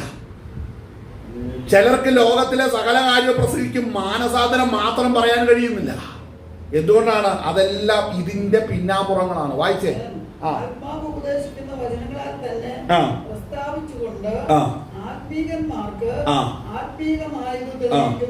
ഇവിടെ ശ്രദ്ധിക്കണം, ആത്മീകന്മാർക്ക് ആത്മീകമായതാണ് ദൈവം തെളിയിക്കുന്നത്. അപ്പോൾ ആത്മീകന്മാർക്ക്, അപ്പോൾ ശ്രദ്ധിക്കണം, ആരോടാണ് പ്രസംഗം? ആത്മീകരോടാണ് പ്രസംഗിക്കുന്നത്, രക്ഷിക്കപ്പെട്ടവരോടാണ് പ്രസംഗിക്കുന്നത്. അതായത് പച്ചക്ക് പറഞ്ഞ അഭിഷേകം പ്രാപിച്ചവരോടാണ് പ്രസംഗിക്കുന്നത്. അഭിഷേകം പ്രാപിച്ചവരോട് പ്രസംഗിക്കുമ്പോൾ ആത്മീക മർമ്മങ്ങളെ കൈമാറ്റം ചെയ്യുകയാണ്. ഇത് പുറപ്പെടുന്നവന്റെ വായിലൂടെ ഈ സത്യങ്ങൾ പുറപ്പെടുമ്പോൾ കേൾക്കുന്നവന്റെ ഉള്ളിൽ ഈ വചനത്തിന്റെ മർമ്മം പരിശുദ്ധാത്മാവ് വെളിപ്പെടുത്തും. അതിനാണ് ആരാധന എന്നും കൂട്ടായ്മ എന്ന് പറയുന്നത്. എന്നാൽ ആ ലോകത്തിന്റെ ആത്മാവ്, നമ്മൾ വായിച്ചത് എതിർ ക്രിസ്തുവിന്റെ ആത്മാവ് ഉള്ളവനോ അഭിഷേകമില്ലാത്തവനോ അകത്തു വന്നാൽ എന്ത് സംഭവിക്കും? നിങ്ങൾക്ക് ഭ്രാന്തുണ്ടെന്ന് പറയും. ശ്രദ്ധിച്ചോ? അതാണ് അതിനകത്തെ പ്രധാനപ്പെട്ട വിഷയം. ആമേൻ. ഇത് പലരും ഇഷ്ടപ്പെടുന്ന കാര്യം എന്താണെന്നറിയോ? ആത്മീകരുടെ എണ്ണം എപ്പോഴും കുറവായിരിക്കും. ആത്മീകർ വേറെ എണ്ണാവുന്നവരെ കാണുള്ളൂ. എന്നാൽ ലോകത്തിന്റെ ആത്മാവ് വേറിയവർ എന്നാന്നറിയാവോ? അത് എത്ര എണ്ണിയാലും രജിസ്റ്റർ എടുത്ത് വെച്ചാലും തീരത്തില്ല, അത്രയും ആളുണ്ട്. കാരണം എന്നാന്നറിയാവോ? സ്വർഗത്തിൽ പോകുന്ന വഴി ഇടുക്കോ ഞെരുക്കോ അത് കണ്ടെത്തുന്നത് ചുരുക്കമാണ്. മറ്റത് വിശാലമായ പാതയിലൂടെ ഓടുന്നു ബഹുഭൂരിപക്ഷം വിശ്വാസികൾ അതിലൂടെ പോയിക്കൊണ്ടായിരിക്കുന്നത്. കാര്യം അവർക്ക് അഭിഷേകമില്ല. ആമേൻ. വർഷങ്ങളായിട്ട് എന്തെങ്കിലും തന്റെ എന്തെങ്കിലും ലോക്കലായിട്ടുള്ള എന്തെങ്കിലും വിഷയങ്ങൾക്ക് വേണ്ടി മാത്രം പ്രാർത്ഥിക്കുകയും അടുത്തു വരികയും ചെയ്യുകയും ഒരിക്കൽ പോലും അഭിഷേകം പ്രാപിക്കണം എന്നുള്ള താല്പര്യത്തോടെ രക്ഷ പ്രാപിക്കണമെങ്കിൽ അഭിഷേകമാണെന്നുള്ള ചിന്തയിൽ അവർക്ക് എങ്ങനെയെങ്കിലും ഇവിടുത്തെ അന്നത്തെ കാര്യം പോകണം, മക്കളുടെ കാര്യം നടക്കണം, വീട്ടിലെ കാര്യം നടക്കണം, അതിന് പ്രാർത്ഥന എങ്ങനെ ഗുണപ്പെടും, സഭായോഗനം ഗുണപ്പെടും, വന്ന ദൈവദാസന് ഉപയോഗപ്പെടും, പ്രവാചകന് ഉപയോഗപ്പെടും. ഈ ലെവലിലല്ല അത് രക്ഷ പ്രാപിക്കാൻ ഞാൻ എന്നാ വേണ്ടത്? ഈ അവസ്ഥയിൽ എന്നെ കർത്താവിന്റെ വരവിൽ ഞാൻ പോകുമോ? ഈ വിധത്തിലുള്ള തിരിച്ചറിവോ വിവേചനമോ ഒന്നും ഇങ്ങനെയുള്ളവരുടെ ജീവിതത്തിലില്ല. ശ്രദ്ധിക്കണം. അവിടെ വായിച്ച കൊരിന്ത്യ ലേഖനം നമ്മൾ കാണുമ്പോൾ അവിടെ വായിക്കുന്നത് എന്താണ്? ഉപദേശിക്കുന്ന വചനങ്ങളാൽ അല്ല, ആത്മാവ് ഉപദേശിക്കുന്ന വചനങ്ങളാൽ തന്നെ പ്രസ്താവിച്ചുകൊണ്ട് ശ്രദ്ധിക്കണം. ലൗകികന്മാർക്ക് ആത്മീകമായത് തെളിയിക്കൂ എന്നല്ല പറഞ്ഞിരിക്കുന്ന, ആത്മീകന്മാർക്ക് ആത്മീകമായത് തെളിയിക്കുന്ന. നമ്മൾ പലരും ആ ലൗകികന്മാർക്ക് ആത്മീകമായത് തെളിയിക്കാനാണ് പോകുന്നത്. നടക്കത്തില്ല. അവൻ അഭിഷേകം പ്രാപിക്കാത്തിടത്തോളം ലൗകികൻ തന്നെയാണ്. അവൻ അനേകർ എതിർ ക്രിസ്തുക്കളുടെ ലിസ്റ്റിലായിരിക്കും അങ്ങനെയുള്ളവന് പെടുന്നത്. അവൻ ലോകകാര്യം അവന്റെ വായിലുള്ളൂ, ലോകകാര്യം അവന്റെ തലച്ചോറിലുള്ളൂ, ലോകകാര്യം അവന്റെ ഹൃദയത്തിലുള്ളൂ, ലോകകാര്യം അവന്റെ ജീവിതത്തിലുള്ളൂ. അവൻ ആഴ്ച ഒരു ദിവസം സഭായോഗത്തിന് പോകും, അതൊരു പെന്തക്കോസ് ആരാധനയാണെന്ന് മാത്രമേ ഉള്ളൂ. മനസ്സിലാകുന്നുണ്ടോ? ആ മനസ്സോത്ര അല്ലാതെ അഭിഷേകമുള്ളവനല്ലാവൻ. ആമേൻ. അടുത്ത് വായിച്ചാട്ടെ. എന്നാൽ പ്രാകൃത മനുഷ്യൻ അങ്ങനെയാണെങ്കിൽ നമ്മൾ അപ്പുറത്ത് വെച്ച് ഈ വഞ്ചനയുടെ ആത്മാവെന്ന് പറഞ്ഞാൽ അവൻ ആരാ? അവൻ പ്രാകൃതനല്ലേ? അല്ലേ? അനേക എതിർ ക്രിസ്തുക്കൾ എന്ന് പറയുമ്പോൾ അവൻ ആരാ? ലൗകികമായത് സംസാരിക്കുകയും ലൗകികർ അവന്റെ വാക്ക് കേൾക്കുകയും ചെയ്യുന്ന അവൻ ആരാണ്? പ്രാകൃതനാണ്. ശ്രദ്ധിക്കണം കേട്ടോ. ചില വാസന്മാരൊക്കെ ഈ പറയുമ്പോൾ ചെറിയ ഇന്നയിടത്തെ ഇന്ന അച്ചായൻ അവരൊക്കെ ആ സമൂഹത്തിൽ ഇറങ്ങുന്ന അവരുടെ വാക്ക് പറയുമ്പോൾ എത്ര പേര് അവരുടെ വാക്ക് കേൾക്കുന്നതെന്ന് അറിയാവോ? എത്ര ഭക്തനാണെന്നറിയാവോ? പക്ഷെ ഭക്തനാണെന്ന് വെച്ചാൽ ലോകം അവന്റെ വാക്ക് കേൾക്കില്ലെന്ന വചനം പറഞ്ഞേക്കുന്നത്. മനസ്സിലാക്കണം. ലോകത്തിൽ നാവിന് വലിയ വടം പോലെ നീളമുണ്ട്. ലോകത്തിലെ സകല കാര്യങ്ങളിലും ഇങ്ങനെ ഇഴഞ്ഞിടങ്ങി നടക്കുന്ന നാവുള്ളവനൊന്നും ആത്മീയനാണെന്ന് വചനവും യോഹന്നാൻ അപ്പോസ്തലനും പറയുന്നില്ല കേട്ടോ. ശ്രദ്ധിക്കണം കേട്ടോ. നമ്മളുടെ ഉപദേശങ്ങൾ പലപ്പോഴും വഴിതെറ്റിയ ചിന്തകളും വഴിതെറ്റിയ ഉപദേശങ്ങളുമായിട്ട് നടക്കുകയാണ്. മാനസാന്തരപ്പെട്ടെങ്കിൽ ദൈവരാജ്യത്തിൽ പോകത്തില്ല. വായിച്ചാട്ടെ. എന്നാൽ പ്രാകൃത മനുഷ്യൻ ദൈവാത്മാവിന്റെ ഉപദേശം കൈക്കൊള്ളുന്നില്ല, അത് അവന് പോഷത്വമാകുന്നു. ഇവിടെ ശ്രദ്ധിക്കുന്നത്, അത് അവന് പോഷത്വമാകുന്നു. എന്താണ് പോഷത്വം? അവിടെ പ്രാകൃത മനുഷ്യൻ ദൈവാത്മാവിന്റെ ഉപദേശം കൈക്കൊള്ളുന്നില്ല, അത് അവന് പോഷത്വമാകുന്നു. പോഷത്വമുള്ളവനായി ഇത് കേൾക്കുന്ന, ആത്മീകമായി പറയുമ്പോൾ നെറ്റ് ചുളിയുകയും മതിയെന്ന് പറയുകയും എഴുന്നേറ്റ് പോവുകയും ഇത് ആരെ കിട്ടും? അവൻ എങ്ങനെയോ ഈ സംഘടനയ്ക്കകത്ത് വന്ന് പെട്ടേക്കുന്ന, അവൻ ദൈവത്താൽ വിളിക്കപ്പെട്ടവൻ പോലുമല്ല. അവനെ അടുത്ത ബസ്സെ കയറ്റി വിടണം. അടുത്ത ബസ് വരുമ്പോൾ കൈ കാണിച്ചിട്ട് ദൈവദാസൻ അവനെ വലിച്ചു കയറ്റി വേണ്ട, ഇനി പോക്കോ, അടുത്ത ഇടത്തവളിൽ പോക്കോ, ഇങ്ങോട്ട് പോരണമെന്ന് പറയാൻ എന്ന് സഭ റെഡിയാകോ അന്ന് ആ സഭകൾക്ക് വിടുതലാണ്. മനസ്സിലാകുന്നുണ്ടോ? ഇതൊരു ബിസിനസ് അല്ല. വിശുദ്ധന്മാരുടെ കൂട്ടം എന്ന് പറഞ്ഞാൽ ഉറപ്പുവരുത്തണം. സ്വതന്ത്രം എന്റെ മുമ്പിൽ ഇരിക്കുന്നവരെ പരിശുദ്ധാത്മാഭിഷേകത്താൽ നിറയപ്പെട്ടിട്ടുണ്ടോ? ആത്മാവിന്റെ ഉപദേശം പറയുമ്പോൾ സ്വതന്ത്രം അതിനോട് എതിർക്കുന്നവനാണ് മനസ്സിലാക്കണം. അവൻ പറയുന്നത് എന്താണ്? ദൈവാത്മാവിന്റെ ഉപദേശം അവന് കൈക്കൊള്ളാൻ കഴിയത്തില്ല, അതവന് പോഷത്വമാകുന്നു. അല്ലേ? എന്ത് പറഞ്ഞു? അതാണ് ചിലർ പറയുമ്പോൾ ഈ സഭയ്ക്കകത്ത് ഇങ്ങനെ ഇരുന്ന് ഭക്തിയുടെ വേഷമൊക്കെ ധരിച്ച് ഇങ്ങനെ ഇരിക്കും. പുറത്തേക്ക് ഇറങ്ങി പാസ്റ്ററുടെ കുറ്റം ചറവറ പറയുന്ന ശ്രദ്ധിച്ചിട്ടുണ്ട്. ഇവൻ പോഷത്വമാണ് ഇരിക്കുന്നത്. സംഭവം പ്രാകൃതനാണ്. കാരണം ഇവന് ദൈവാത്മാവിന്റെ ആലോചന അറിയത്തില്ല. അവനാ ഇരിപ്പിരിക്കാൻ തുടങ്ങിയിട്ട് വർഷങ്ങളായി. ഇതുവരെ ഒരു ഉപദേശം കേട്ടാൽ പോലും അവന് ഗ്രഹിക്കാനുള്ള പ്രാപ്തിയില്ല. കാരണവും പ്രാകൃതനാണ്. അവനിൽ പരിശുദ്ധാത്മാവില്ല. വായിച്ചാട്ടെ. എന്നാൽ പ്രാകൃത മനുഷ്യൻ ദൈവാത്മാവിന്റെ ഉപദേശം കൈക്കൊള്ളുന്നില്ല, അതവന് പോഷത്വമാകുന്നു. ആത്മീകമായി വിവേചിക്കേണ്ടതാകയാൽ. അപ്പോൾ ശ്രദ്ധിക്കണം, ആത്മീകന്മാർക്ക് ആത്മീകമായിട്ട് തെളിയിച്ചു കൊടുക്കുക എന്ന് പറഞ്ഞാൽ ആത്മാവിന്റെ നിറവോടുകൂടെ മർമ്മങ്ങളെ സ്വതന്ത്രം അവിടെ അഭിഷിക്തൻ പ്രഖ്യാപിക്കുമ്പോൾ അതേ അഭിഷേകം പ്രാപിച്ച വിശുദ്ധന്മാർ താൻ കേട്ട ആത്മാവിന്റെ ആലോചന വിവേചിച്ച് അതിന്റെ അകത്തുള്ള സത്ത എടുക്കുവാനായിട്ട് ഇടയാകും. അതിനകത്ത് മറഞ്ഞു കിടക്കുന്ന മർമ്മങ്ങൾ എടുക്കുവാൻ ഇടയായിത്തീരും. അതിനകത്ത് പല തരത്തിലുണ്ട്. മനസ്സിലാക്കണം. ആത്മീകമായ മർമ്മങ്ങൾ വെളിപ്പെടുമ്പോൾ ലോക മനുഷ്യനെ തികച്ചും സ്വതന്ത്രം അതിനെ നിന്ദിച്ചോണ്ടായിരിക്കും ദൈവരാജ്യത്തിന്റെ മർമ്മങ്ങൾ വെളിപ്പെടുന്നത്. ഈ ലോകത്തെയും ലോകത്തിന്റെ സിസ്റ്റത്തെയും തികച്ചും നിന്ദിച്ചോണ്ട് തന്നെ ആയിരിക്കും കർത്താവിന്റെ വചനം അവിടെ വെളിപ്പെടുന്നത്. അങ്ങനെ തന്നെയാണ്. അല്ലാതെ ഈ ലോകത്തെ അങ്ങോട്ട് സ്വതന്ത്രം വെള്ള പൂശുന്ന പരിപാടി ദൈവത്തിന്റെ ആത്മാവിന് ഇല്ലെന്ന് ഓർക്കണം. കാരണം എന്നാ? നമ്മെ വീണ്ടെടുത്തിരിക്കുന്ന പുത്രനാകുന്ന യേശു ക്രിസ്തു ഈ ലോകത്തിൽ തകർക്കപ്പെട്ടു. പാപം അറിയാത്തവന്റെ ലോകത്തിൽ തകർത്തെങ്കിൽ എനിക്കും നിനക്കും എന്താ മഹത്വമുള്ളത്?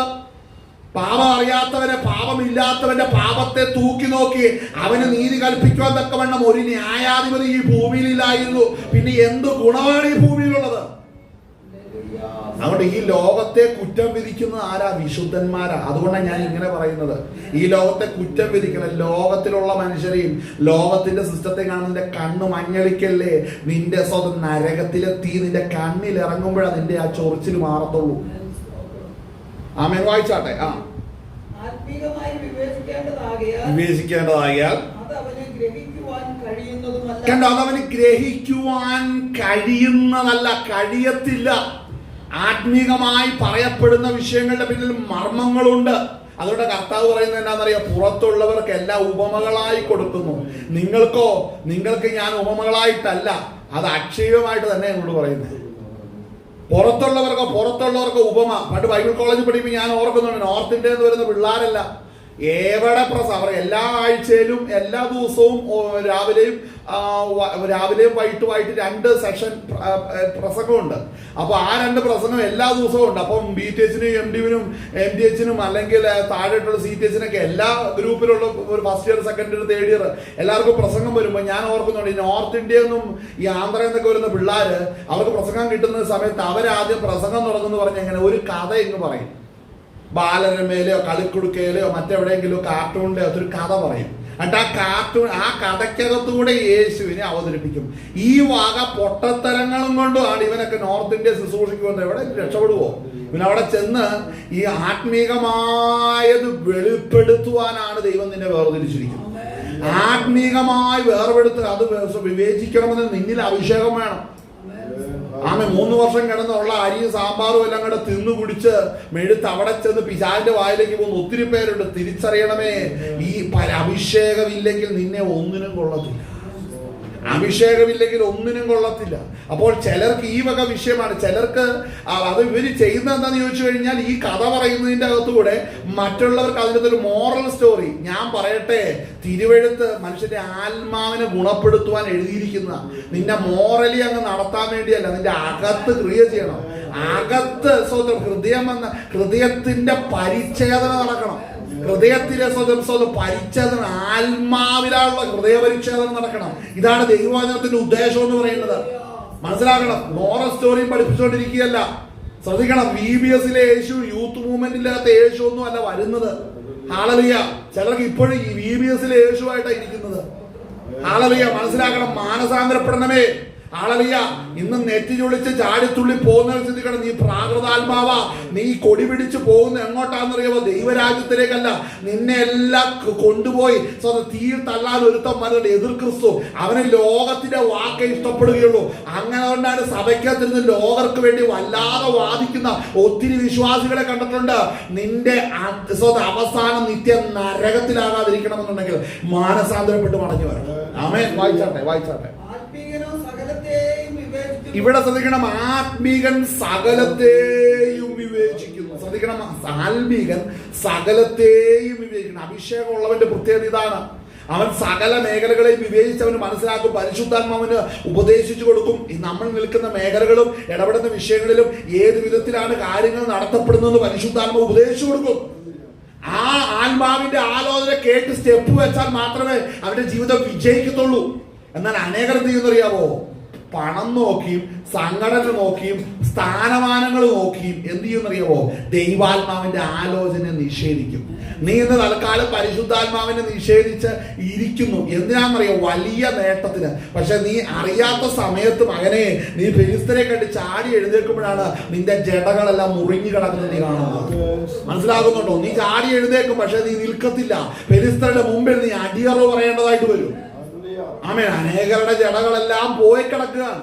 അവര് പറഞ്ഞു, ഞാനിപ്പോ ഫെലിസ്തരെ കണ്ടപ്പോ കാലെ പിടിച്ചലക്കുന്നു. അവൻ എപ്പോഴാണ് നിന്നെ പിടിച്ചലക്കുന്നതെന്ന് നിനക്ക് അറിയാവോ? നിന്റെ ശക്തിക്ക് ചോർന്നു പോയിട്ട് വർഷങ്ങളായി. വായിച്ചാട്ടെ. ആത്മീയനോ സകലത്തെയും വിവേചിക്കുന്നു, താൻ ആരാലും വിവേചിക്കപ്പെടുന്നതുമില്ല. കർത്താവിന്റെ മനസ്സറിഞ്ഞ് അവനെ ഗ്രഹിപ്പിക്കാവുന്നവൻ നാമോ ക്രിസ്തുവിന്റെ മനസ്സുള്ളവർ ആകുന്നു. അതായത് എന്താ ഇതിന്റെ അർത്ഥം? വിവേചിക്കുവാൻ പരിശുദ്ധാത്മാവ് ഹൃദയത്തിലുള്ളവന് പറയാൻ പറ്റും, എനിക്ക് ക്രിസ്തുവിന്റെ മനസ്സുള്ളവനാണ് ഞാൻ. അഭിഷേകം പ്രാപിച്ചവന് പറയാൻ സാധിക്കും, ഞാൻ ക്രിസ്തുവിന്റെ മനസ്സുള്ളവനാണ്. അപ്പോൾ മനസ്സിലാക്കണം, അപ്പുറത്തെ ഇത് ഇല്ലാത്തവൻ അവിടെ പറയും. അങ്ങനെയൊന്നും നമ്മൾ പറയരുത്, അങ്ങനെയൊന്നും നമ്മൾ കയറി പറയരുത്. നമ്മൾ ഒരിക്കലും അങ്ങനെ ദൈവത്തിന്റെ വൈദ്യരാണെന്നൊന്നും പറയാനുള്ള ക്ലെയിമില്ല. കാര്യമില്ല, അവന് പ്രാഗൽഭ്യം നഷ്ടപ്പെട്ടു പോയി. ശ്രദ്ധിക്കണം. അഭിഷേകം ഇല്ലാത്തവൻ ഇതൊക്കെ കേൾക്കുമ്പോൾ, ഇപ്പൊ ഞാൻ ദൈവവൈദ്യലാണെന്ന് പറയും. തെളിവെന്നാ? എന്നിൽ വ്യാപരിക്കുന്ന അഭിഷേകമാണ് അതിന്റെ തെളിവ്. ആ ക്രിസ്തുവിന്റെ മനസ്സെന്റെ ഹൃദയത്തിൽ കർത്താവ് വെളിപ്പെടുത്തുമ്പോൾ അവന്റെ ആലോചന എന്നാണെന്നറിയാം. ഞാൻ ആയിരിക്കുന്ന പ്രതിസന്ധിയുടെ നടുവിലും ആയിരിക്കുന്ന സാഹചര്യത്തിന്റെ നടുവിലും ദൈവത്തിന്റെ ഇഷ്ടം അവൻ പകർന്ന അഭിഷേകത്താൽ അറിയുവാൻ സാധിക്കും എന്ന് പറയുമ്പോൾ, ഞാൻ പറയുന്നു, സഭയ്ക്കകത്തിരിക്കുന്ന ലോകത്തിന്റെ വാക്ക് കേൾക്കുന്ന വഞ്ചനയുടെ ആത്മാവിൽ ഇരിക്കുന്നവൻ അവരെന്ത് പറയുന്നത്? അങ്ങനെയൊന്നും പറയണ്ട കേട്ടോ, നമ്മൾക്കെല്ലാം നമ്മളെല്ലാവരും ഒന്നാണെന്നല്ല പറഞ്ഞത്. യോഹന്നാൻ അപ്പോസ്തലൻ പറയുന്നത് എന്താണ്? അവർ എന്താണ് പറഞ്ഞ വാക്ക് ശ്രദ്ധിക്കണം, വളരെ പ്രധാനം. അവിടെ പറയുന്നത് നമ്മുടെ ഇടയിൽ പുറപ്പെട്ടുവെങ്കിൽ നമുക്കുള്ളവർ ആയിരുന്നില്ല. അപ്പൊ സഭയ്ക്കകത്ത് ഇരിക്കുന്നതെല്ലാം ദൈവത്തിന് വേണ്ടി ഉള്ളതാണെന്ന് വചനം പറയുന്നുണ്ടോ? പറയുന്നില്ല. ദൈവത്തിന്റെ അഭിഷേകം പ്രാപിച്ചവരാണ് ദൈവത്തിനുള്ളവര്, അല്ലാത്തവർ ദൈവത്തിനായിട്ട് ഇരിക്കുന്നില്ല. ഹല്ലേലൂയ, സ്തോത്രം. ദൈവസന്നിധിയിൽ നമ്മൾ മനസ്സിലാക്കണം, ദൈവത്തിന് വേണ്ടി ഉള്ളവർ ദൈവത്തിന്റെ അഭിഷേകം പ്രാപിച്ചിരിക്കും. അവരാണ് ദൈവത്തിനായിട്ടുള്ളവര്, അല്ലാത്തവർ ദൈവത്തിനുള്ളവരല്ല. അതാണ് നമ്മൾ വായിച്ച കൊരിന്ത്യ ലേഖനത്തിൽ കണ്ട വാക്യം. അതാണ് അവിടെ വായിക്കുന്ന, ആത്മീകനോ സകലത്തെയും വിവേചിക്കുന്നു, താൻ ആരാലും വിവേചിക്കപ്പെടുന്നില്ല. അവിടെ തുടങ്ങി ഞങ്ങൾ മാനുഷിക ഞാൻ ഉപദേശിക്കുന്ന വചനങ്ങളാലല്ല. ശ്രദ്ധിക്കേണ്ട ഒരു കാര്യമാണ്, ഈ സഭയിലെ ലൗകികരായവർ സഭയിലുണ്ടെങ്കിൽ അവർക്ക് ലോകത്തിൽ ഈ ജ്ഞാനത്തിന്റെ വചനങ്ങൾ അവർക്ക് ഇഷ്ടപ്പെടത്തുള്ളൂ. ആത്മാവിന്റെ വചനങ്ങൾ അവർ കേൾക്കുമ്പോൾ അവർ ചെവി അടച്ചു കളയും. കാരണം എന്നാ? അവർക്ക് ജ്ഞാനത്തിന്റെ വചനങ്ങൾ, അല്ലെങ്കിൽ അവിടെ വചനം പറയുന്നതാണ്, മാനുഷിക ജ്ഞാനം ഉപദേശിക്കുന്ന വചനത്താലല്ല. അങ്ങനെയല്ല വായിക്കുന്നത്. 1 കൊരിന്ത്യർ 2:13 വായിക്കുന്നത്, അത് മാനുഷിക ജ്ഞാനം ഉപദേശിക്കുന്ന വചനങ്ങളാലല്ല, അല്ല. ശ്രദ്ധിക്കണം, അഭിഷേകം പ്രാപിച്ചവനെ സ്തോത്രം അവനെ ഉപദേശിച്ച് വഴി നടത്തുമ്പോൾ, അതേ അഭിഷേകം പ്രാപിച്ചവരോട് പ്രസംഗിക്കുമ്പോഴാണ് ആത്മാവിൽ വെളിപ്പെടുത്തുന്ന ദൂതുകൾ, അതേ ആത്മാവിൽ അതിന്റെ പൊരുളുകളെ സ്തോത്രം ഹല്ലേലൂയ പ്രാപിച്ച് അതിനെ ഏറ്റെടുക്കുമ്പോൾ അവർക്കത് ദൈവശക്തിയായിട്ട് തീരും. എന്നാൽ സഭയ്ക്കകത്ത് അനാത്മീകനായിട്ടോ അല്ലെങ്കിൽ സഭയ്ക്കകത്ത് ലോകത്തിന്റെ വാക്ക് കേൾക്കുന്നവനായിട്ടോ വഞ്ചനയുടെ ആത്മാവായിട്ടിരിക്കുകയും ചെയ്തിവിടെ പച്ചയ്ക്ക് പറഞ്ഞാൽ അഭിഷേകമില്ലാത്ത സകല മനുഷ്യരും, സഭയ്ക്കകത്ത് അഭിഷേകമില്ലാത്ത സകല മനുഷ്യരും, അവരെ നമുക്കിഷ്ടമാ, പക്ഷെ ഉപദേശം പറയുന്നു അവർ നമ്മോട് കൂടെ നടക്കുകയില്ല, എല്ലാവരും നമുക്കുള്ളവരല്ല എന്ന് യോഹന്നാൻ പറയുമ്പോൾ തിരിച്ചറിയണം, നമുക്ക് പ്രിയപ്പെട്ട പലരും ദൈവത്തിന് പ്രിയപ്പെട്ടവരല്ല. നമുക്ക് പ്രിയപ്പെട്ട പലതും പരിശുദ്ധാത്മാവിന് പ്രിയപ്പെട്ടതല്ല. അത് തിരിച്ചറിയണം. അപ്പോൾ പരിശുദ്ധാത്മാവിനെ പ്രാപിച്ചോ എന്നുള്ളതാണ് ഇന്ന് പകർന്നേരം നമ്മൾ ചിന്തിക്കേണ്ടത്. ദൈവത്തിന്റെ ആത്മാവിനെ പ്രാപിച്ചു നിൽക്കുന്നവർക്ക് മാത്രമാ ദൈവരാജ്യത്തിൽ പോകുവാൻ കഴിയത്തുള്ളൂ. അപ്പോൾ മാനുഷിക ജ്ഞാനം ഉപദേശിക്കുന്ന വചനങ്ങളാലല്ല. ഇന്ന് ബഹുഭൂരിപക്ഷം ലോകത്തിന്റെ കാര്യം പറയുമ്പോഴാണ് മനുഷ്യർക്ക് അതിനോട് താല്പര്യമുള്ളൂ. ആത്മാവിന്റെ വചനം കേൾക്കുമ്പോൾ സന്തോഷിക്കുകയും ചെയ്തത് അതേ അഭിഷേകം പ്രാപിച്ചവർ മാത്രമേ അതിൽ സന്തോഷിക്കുന്നുള്ളൂ, വേറെ ആരും അതിൽ സന്തോഷിക്കുന്നില്ല. അതുകൊണ്ട് ഇന്ന് എന്ത് സംഭവിക്കുന്നു എന്ന് ചോദിച്ചാൽ, സഭയ്ക്കകത്ത് അഭിഷേകം പ്രാപിച്ചവരുടെ എണ്ണം കുറയുകയും സഭയ്ക്കകത്ത് അനാത്മീകർ എന്ന് പറഞ്ഞാൽ അഭിഷേകം ഇല്ലാത്തവരും ലോകത്തിന്റെ ശബ്ദം കേൾക്കുകയും ചെയ്യുന്നവർ വളരെ ശക്തമായിട്ട് കയറി വരികയാണ്. അവരുടെ പ്രകടനങ്ങൾ, അവരുടെ തീരുമാനങ്ങൾ സഭയെ ക്ഷയിപ്പിച്ചുകൊണ്ടാണ് ഇരിക്കുന്നത്. ഹല്ലേലൂയ. അതുകൊണ്ടാണ് നമ്മൾ വായിച്ച വാക്യം വളരെ ശ്രദ്ധേയമായ വാക്യം നമ്മൾ വായിച്ച. അവിടെ വായിക്കുന്നത് എന്താണ്? സ്തോത്രം, കുഞ്ഞുങ്ങളെ നിങ്ങൾ ദൈവത്തിൽ നിന്നുള്ളവരാകുന്നു. സ്തോത്രം, അവരെ ജയിച്ചുമിരിക്കുന്നു. ആരെ? ആത്മാവില്ലാത്തവരെ. അവരിൽ വ്യാപരിക്കുന്ന വഞ്ചനയുടെ ആത്മാവിൽ അവർ നടത്തപ്പെടുന്നു. അതല്ല ക്രിസ്തീയ ജീവിതം എന്ന് നിങ്ങൾ അറിഞ്ഞ് പരിശുദ്ധാത്മാവിനെ അനുസരിച്ച് നിങ്ങൾ നടക്കുന്നു. അതുകൊണ്ട് നിങ്ങൾ അവരെ ജയിച്ചിരിക്കുന്നു. നമുക്ക് പറയാൻ സാധിക്കണം, ഇത് നമുക്കും പറയാൻ സാധിക്കണം. ആത്മാവില്ലാതെ, പരിശുദ്ധാത്മാവിന്റെ കൃപയില്ലാതെ ജീവിക്കുന്നവരെ പോലെ അല്ല ഞാനെന്ന് പറയുവാനുള്ള പ്രാഗൽഭ്യം വ്യക്തിപരമായ ജീവിതത്തിൽ ഉള്ളവർക്ക് മാത്രമാ കർത്താവിന്റെ വരവിങ്കിൽ പോകുവാൻ സാധിക്കത്തുള്ളൂ. അവൻ മുദ്ര ചെയ്തിരിക്കുന്നതും എടുക്കപ്പെടുന്നവരും പരിശുദ്ധാത്മാവിൽ മുദ്ര ചെയ്യപ്പെട്ടവർ മാത്രമാ അവന്റെ രാജ്യത്തിൽ എടുക്കപ്പെടുന്നുള്ളൂ. അതിന്റെ തെളിവ് ലോകത്തെ ജയിച്ചിരിക്കണം. ഹല്ലേലൂയ. ലോകത്തെ ജയിച്ചിരിക്കണം. ആമേൻ. അപ്പൊ അപ്പുറത്തൊരു വാക്യമുണ്ട് നമ്മൾ വായിച്ച 5-ാം അധ്യായത്തില്, 1 യോഹന്നാൻ 5-ാം അധ്യായത്തിന്റെ അകത്ത് അവിടെ വായിക്കുന്ന ഒരു വാക്യമുണ്ട്. സ്തോത്രം. അവിടെ വായിക്കുന്നത് സ്തോത്രം സ്തോത്രം സ്തോത്രം സ്തോത്രം അത് 4-ാം വാക്യം. അവിടെ വായിക്കുന്നത് എന്താണ്? 1 യോഹന്നാൻ 5:4 ദൈവത്തിൽ നിന്ന് ജനിച്ചതൊക്കെ ഈ ലോകത്തെ അടുത്തത് ലോകത്തെ ജയിച്ച ജയമോ. ഇത് ശ്രദ്ധിക്കണം, അടുത്ത വാക്ക് ശ്രദ്ധിക്കണം. അടുത്ത വായിച്ചേ. യേശു ദൈവപുത്രൻ എന്ന് വിശ്വസിക്കുന്നവനല്ലാതെ ആരാകുന്നു ലോകത്തെ ജയിക്കുന്നത്? യേശു ക്രിസ്തു ദൈവപുത്രൻ എന്ന് വിശ്വസിക്കുന്നവനല്ലാതെ ആരാകുന്നു ലോകത്തെ? ഞാൻ ചോദിക്കട്ടെ, ദൈവപുത്രൻ, ദൈവം ആത്മാവാകുന്നു, തന്റെ പുത്രൻ ആത്മാവാകുന്ന പുത്രൻ ജഡത്തിൽ അവതരിച്ചു എന്ന് വിശ്വസിക്കാൻ അതേ ആത്മാവുള്ളവർക്കേ കഴിയത്തുള്ളൂ. പരിശുദ്ധാത്മാവ് ഉള്ളവർക്കേ ഇത് വിശ്വസിക്കാൻ കഴിയത്തുള്ളൂ.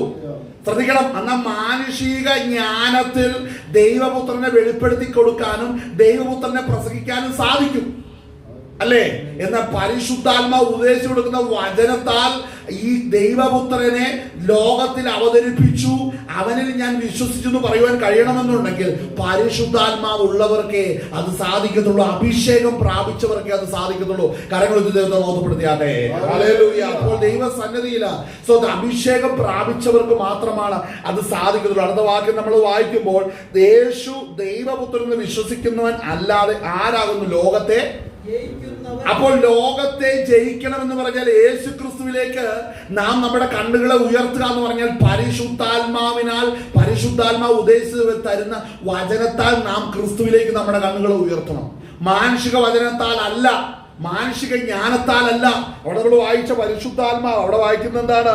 ഉപദേശിക്കുന്ന വചനങ്ങളാലല്ല, ആത്മാവ് ഉപദേശിക്കുന്ന വചനത്താൽ തന്നെ പ്രസ്താവിച്ചുകൊണ്ട് അടുത്തത് ആത്മീകന്മാർക്ക് ആത്മീകമായത് തെളിയിക്കുന്നു. ഇപ്പൊ ആത്മീകന്മാർ ആരാണ്? അവർ ലോകത്തെ ജയിച്ചവരാണ്. ലോകത്തെ ജയിച്ചവർ സംസാരിക്കുകയാണ്. അവരുടെ ഹൃദയത്തിലേക്ക് കൊടുക്കുന്ന ആത്മാവിന്റെ വചനം അവർക്ക് പൊരുള് തിരിച്ചു കൊടുക്കുമ്പോൾ ആത്മാവിനെ പ്രാപിച്ചവർക്ക് അത് ദൈവശക്തിയാണ്. എന്നാൽ പ്രാകൃത മനുഷ്യൻ ഇവരുടെ ഇടയിൽ ഇരിപ്പുണ്ടെങ്കിൽ അവൻ അത് ഭോഷത്വമായിട്ട് കണക്കാക്കുകയാണ്.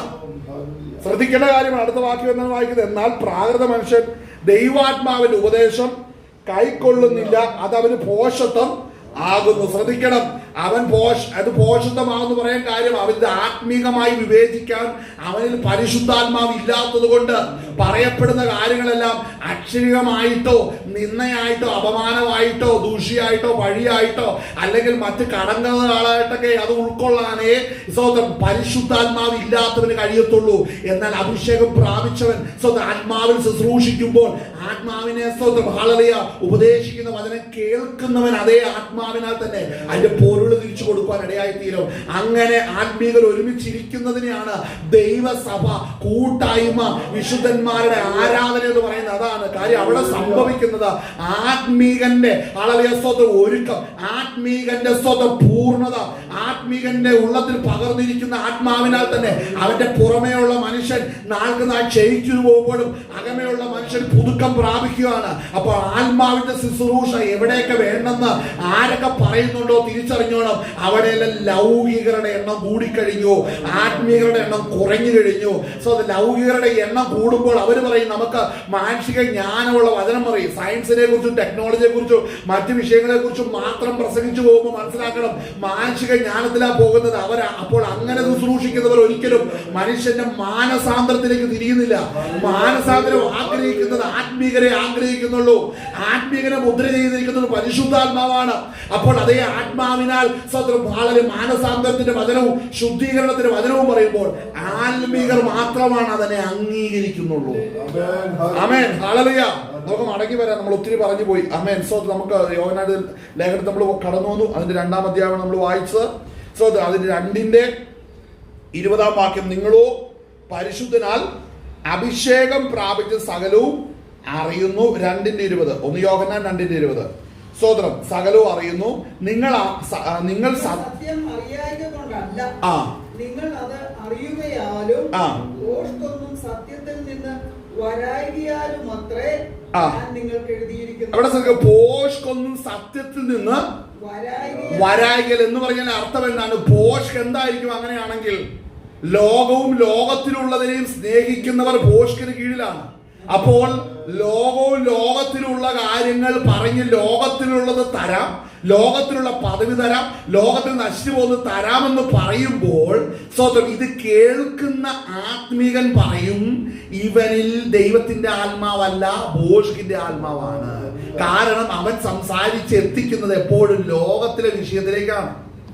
ലോക വിഷയത്തിലേക്ക് ഒരുവൻ പ്രസംഗിച്ചെത്തുന്നുണ്ടെങ്കിൽ അവനിൽ പരിശുദ്ധാത്മാവല്ല ഭോഷ്കിന്റെ ആത്മാവാണ്. അപ്പോൾ ആത്മീകർ പറയും സ്തോത്രം ഹല്ലേലൂയ, ഇവനിൽ ദൈവത്തിന്റെ ആത്മാവില്ലെന്ന് മാത്രമല്ല ഭോഷ്കൊന്നും സത്യത്തിൽ നിന്ന് വരത്തില്ല.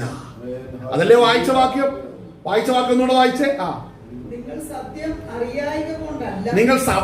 അറിയായിക കൊണ്ടല്ല, അറിയാത്തത് കൊണ്ടല്ല. കാരണം നിങ്ങൾ അറിയുന്നുണ്ട് ഈ ലോകത്തിന് വേണ്ടിയല്ല പരിശുദ്ധാത്മാവ് വന്നത്. നമ്മുടെ ആത്മാവിനെ സ്വർഗരാജ്യത്തിന് സ്വന്തം ആളെ അർഹരാക്കി തീർക്കാനാണ് പരിശുദ്ധാത്മാവ് വന്നത്. അപ്പോൾ അതുകൊണ്ട് ഈ ലോകത്തിലുള്ള കാര്യത്തെ കുറിച്ച് പറയാൻ ഇടയാകത്തില്ല. ആമേൻ. അതാണ് പരിശുദ്ധാത്മാവ് ഒരുവനെ ഒരുക്കിക്കൊണ്ടിരിക്കുന്നത്. വായിച്ചോ. സത്യത്തിൽ നിന്ന് വരായികയാലും അത്രേ ഞാൻ നിങ്ങൾക്ക് എഴുതിയിരിക്കുന്നത്. യേശുവിനെ ക്രിസ്തുവല്ല എന്ന് നിഷേധിക്കുന്നവൻ അല്ലാതെ കള്ളൻ ആരാകുന്നു? അപ്പൊ യേശുവിനെ ക്രിസ്തു അല്ല എന്ന് നിഷേധിക്കുന്നവൻ അല്ലാതെ ആരാകുന്നു? കള്ളൻ ആരാകുന്നു? അടുത്തത് പിതാവിനെയും പുത്രനെയും നിഷേധിക്കുന്നവൻ തന്നെ എതിർ ക്രിസ്തു ആകുന്നു. കണ്ടോ, പിതാവിനെ പുത്രനെയും നിഷേധിക്കുക. അപ്പോൾ മനസ്സിലാക്കട്ടെ എന്താണ് സ്തോത്രം. ഹാലലൂയ. മാനവരാശി പാപത്തിൽ വീണപ്പോൾ, ആദാമ്യ പാപത്തിൽ സകല മനുഷ്യരും നിത്യ നരകത്തിലായി അർഹരായി പാപത്തിന് കീഴിൽ അടയപ്പെട്ട് കഴിഞ്ഞപ്പോൾ അവരെ വീണ്ടെടുക്കേണ്ടതിന് ആത്മാവാകുന്ന പിതാവ് തന്റെ മടിയിലിരുന്ന് ഏകജാതനെ നീതിയുടെ പൂർണ്ണതയെ ജഡത്തിൽ അവതരിപ്പിക്കുവാനായിട്ട് പദ്ധതിയിട്ടു. അങ്ങനെ കാലസമ്പൂർണതയിൽ കാലവരിൽ തകർക്കപ്പെടുവാൻ 33 തിരുവയസ്സിൽ പ്രിയപുത്രനെ ഭൂമിയിലേക്ക് അയക്കുവാൻ തക്കവണ്ണം സ്വർഗം പദ്ധതിയിട്ടു. അങ്ങനെ ഭൂമിയിൽ 30 വർഷവും താൻ കീഴ്പ്പെട്ടിരുന്നു. 3.5 വർഷക്കാലം പരസ്യമായി ശുശ്രൂഷിച്ചു. 3.5 വർഷക്കാലം ഒടുക്കം വന്നപ്പോഴത്തേനും സങ്കീർത്തനങ്ങളിലും പ്രവാചക പുസ്തകങ്ങളിലും എഴുതപ്പെട്ടിരിക്കുന്ന പ്രവചന നിവൃത്തിക്കായിട്ട് ദൈവപുത്രൻ കാൽവരിയിൽ തകർക്കപ്പെട്ടപ്പോൾ സകല വചനവും യേശു ക്രിസ്തു ദൈവപുത്രന് അവിടെ പ്രത്യക്ഷമായി. അപ്പോൾ മനസ്സിലാക്കണം, യേശു ക്രിസ്തു ദൈവപുത്രനായാലും അവൻ ലോകത്തിൽ കഷ്ടം സഹിക്കിയാലും നമുക്ക് മനസ്സിലാകുന്ന ഒരു കാര്യമുണ്ട്. ദുഷ്ടലോകം മനുഷ്യരെ, പാപികളാകുന്ന മനുഷ്യരെ ദുഷ്ടലോകത്തിൽ നിന്ന് വിടുവിക്കണമെന്നുണ്ടെങ്കിലും, സാത്താന്റെ അധീനതയിൽ നിന്ന് വിടുവിക്കണമെന്നുണ്ടെങ്കിലും, പാപം അറിയാത്തവന്റെ മേല് പാപത്തിൽ ജനിച്ചവരുടെ അകത്തെ ചുമത്തുകയും ആ പാപത്തിന്റെ ശിക്ഷയാകുന്ന മരണശിക്ഷ അവൻ ഒരിക്കലായി അനുഭവിക്കുകയും ചെയ്താൽ ജനിച്ചവരും ഇരിക്കുന്നവരും വരുന്നവരുമാകുന്ന സകലർക്കും ഈ യാഗം മുഖാന്തരം യാഗത്തിൽ വിശ്വസിക്കുന്നവർക്ക് എന്നേക്കുമുള്ള വീണ്ടെടുപ്പ് ലഭിക്കും. അപ്പോൾ ആ പദ്ധതിക്ക് വേണ്ടി പിതാവ് തന്റെ മടിയിലിരുന്ന പ്രിയപുത്രനെ ലോകത്തിലേക്ക് അയച്ചു എന്ന് പരിശുദ്ധാത്മാവ് ഉള്ളവർക്കേ, അഭിഷേകം ഉള്ളവർക്കേ വിശ്വസിക്കാൻ കഴിയത്തുള്ളൂ. നീ വിശ്വസിക്കുന്നുണ്ടെങ്കിൽ നീ അത് പ്രസംഗിക്കും. നീ അത് വിശ്വസിക്കുന്നുണ്ടെങ്കിൽ നിന്റെ വായിൽ നിന്ന് പുറത്തു വരും. ആത്മാവ് നിന്റെ പഠിപ്പിച്ച വചനങ്ങളും നിനക്ക് വെളിപ്പെടുത്തിയിരിക്കുന്ന വചനങ്ങൾ നിമിത്തം പരിശുദ്ധാത്മാവ് നിന്റെ വായിൽ നിന്ന് അത് പുറത്തു കൊണ്ടുവരാൻ ഇടയായിത്തീരും. ആരാണിതൊന്നും പറയാതിരിക്കുന്നത്? അവർ വിശ്വസിച്ചിട്ടില്ല. ഇന്നും ഗ്രഹിക്കാത്തവർക്ക് അത് പ്രഖ്യാപിക്കാൻ കഴിയത്തില്ല. ഒന്ന് പറഞ്ഞേ, ആരാണ് ദൈവപുത്രൻ എന്ന് പറഞ്ഞു കഴിഞ്ഞാൽ വളരെ അവസ്ഥ ബൈബിളിലെ കഥകൾ മാത്രം പറഞ്ഞു നിൽക്കുക അല്ലാതെ ആത്മാവ് ഉപദേശിക്കുന്ന വചനം പറയണമെന്നുണ്ടെങ്കിൽ അഭിഷേകം ഉണ്ടെങ്കിലേ കഴിയത്തുള്ളൂ. ആമേൻ. കരങ്ങൾ ഉദ്യോഗത്തെ ബോധപ്പെടുത്തിയാട്ടെ. ഹല്ലേലൂയ. അപ്പോൾ അതിന് സാധ്യത ഉള്ളവർ അല്ല, ഒരുക്കപ്പെട്ടവർക്ക് മാത്രമേ ദൈവപുത്രൻ വിശ്വസിക്കാൻ കഴിയത്തുള്ളൂ. യേശുക്രിസ്തുവിന്റെ ശരീരയാഗത്തിൽ വിശ്വസിക്കാൻ കഴിയത്തുള്ളൂ. വായിച്ചേ, വേഗം വായിച്ചു തീർത്ത്. തുടർന്ന് വേഗം പോ. യേശുവിനെ ക്രിസ്തുവല്ല എന്ന് നിഷേധിക്കുന്നവൻ അല്ലാതെ കള്ളനാരാകുന്നു. അടുത്ത പുത്രനെയും നിഷേധിക്കുന്നവൻ തന്നെ ക്രിസ്തുവാകുന്നു. പുത്രനെ നിഷേധിക്കുന്നവന് പിതാവുമില്ല, പുത്രനെ സ്വീകരിക്കുന്നവന് പിതാവുമുണ്ട്. അപ്പോൾ പുത്രനെ സ്വീകരിക്കണമെങ്കിൽ അഭിഷേകം വേണം. അഭിഷേകം പ്രാപിച്ചവന് പിതാവുണ്ട്.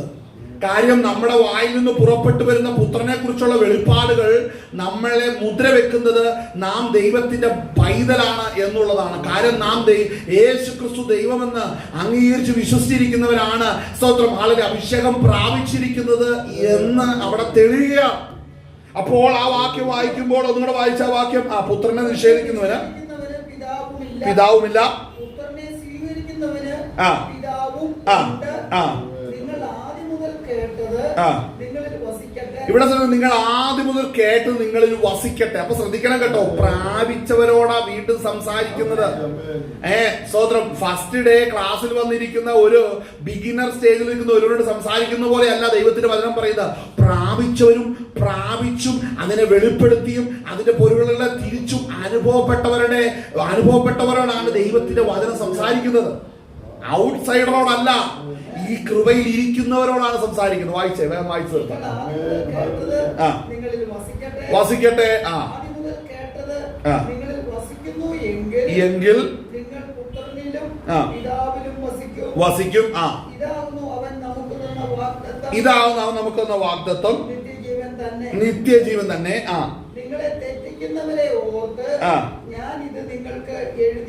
അതായത് ഈ ലേഖനം ആർക്കാണ്? കൃപയിൽ ഇരിക്കുന്നവർക്ക് എഴുതിയേക്കുന്നത്.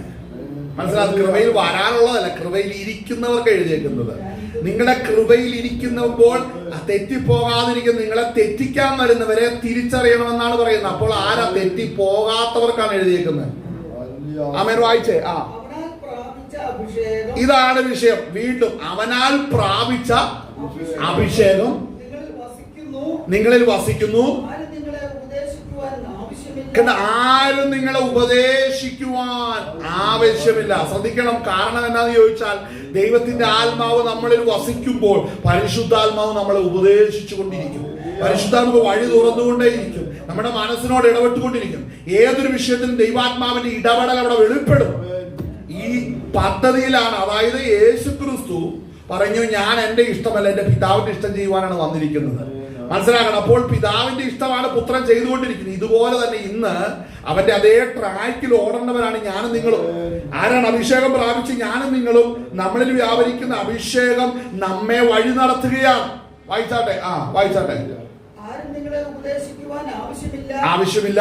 അവന്റെ അഭിഷേകം തന്നെ നിങ്ങൾക്ക് സകലവും ഉപദേശിച്ചു തരികയാലും സത്യം തന്നെ ആയിരിക്കുകയാലും അത് നിങ്ങളെ ഉപദേശിച്ചതുപോലെ നിങ്ങൾ അവനിൽ വസിക്കുവിൻ. കണ്ടോ? അപ്പോൾ മനസ്സിലാക്കണം, അഭിഷിക്തന്മാരോട് ദൈവത്തിന്റെ ആത്മാവ് പറയുന്ന കാര്യം ശ്രദ്ധിക്കണം.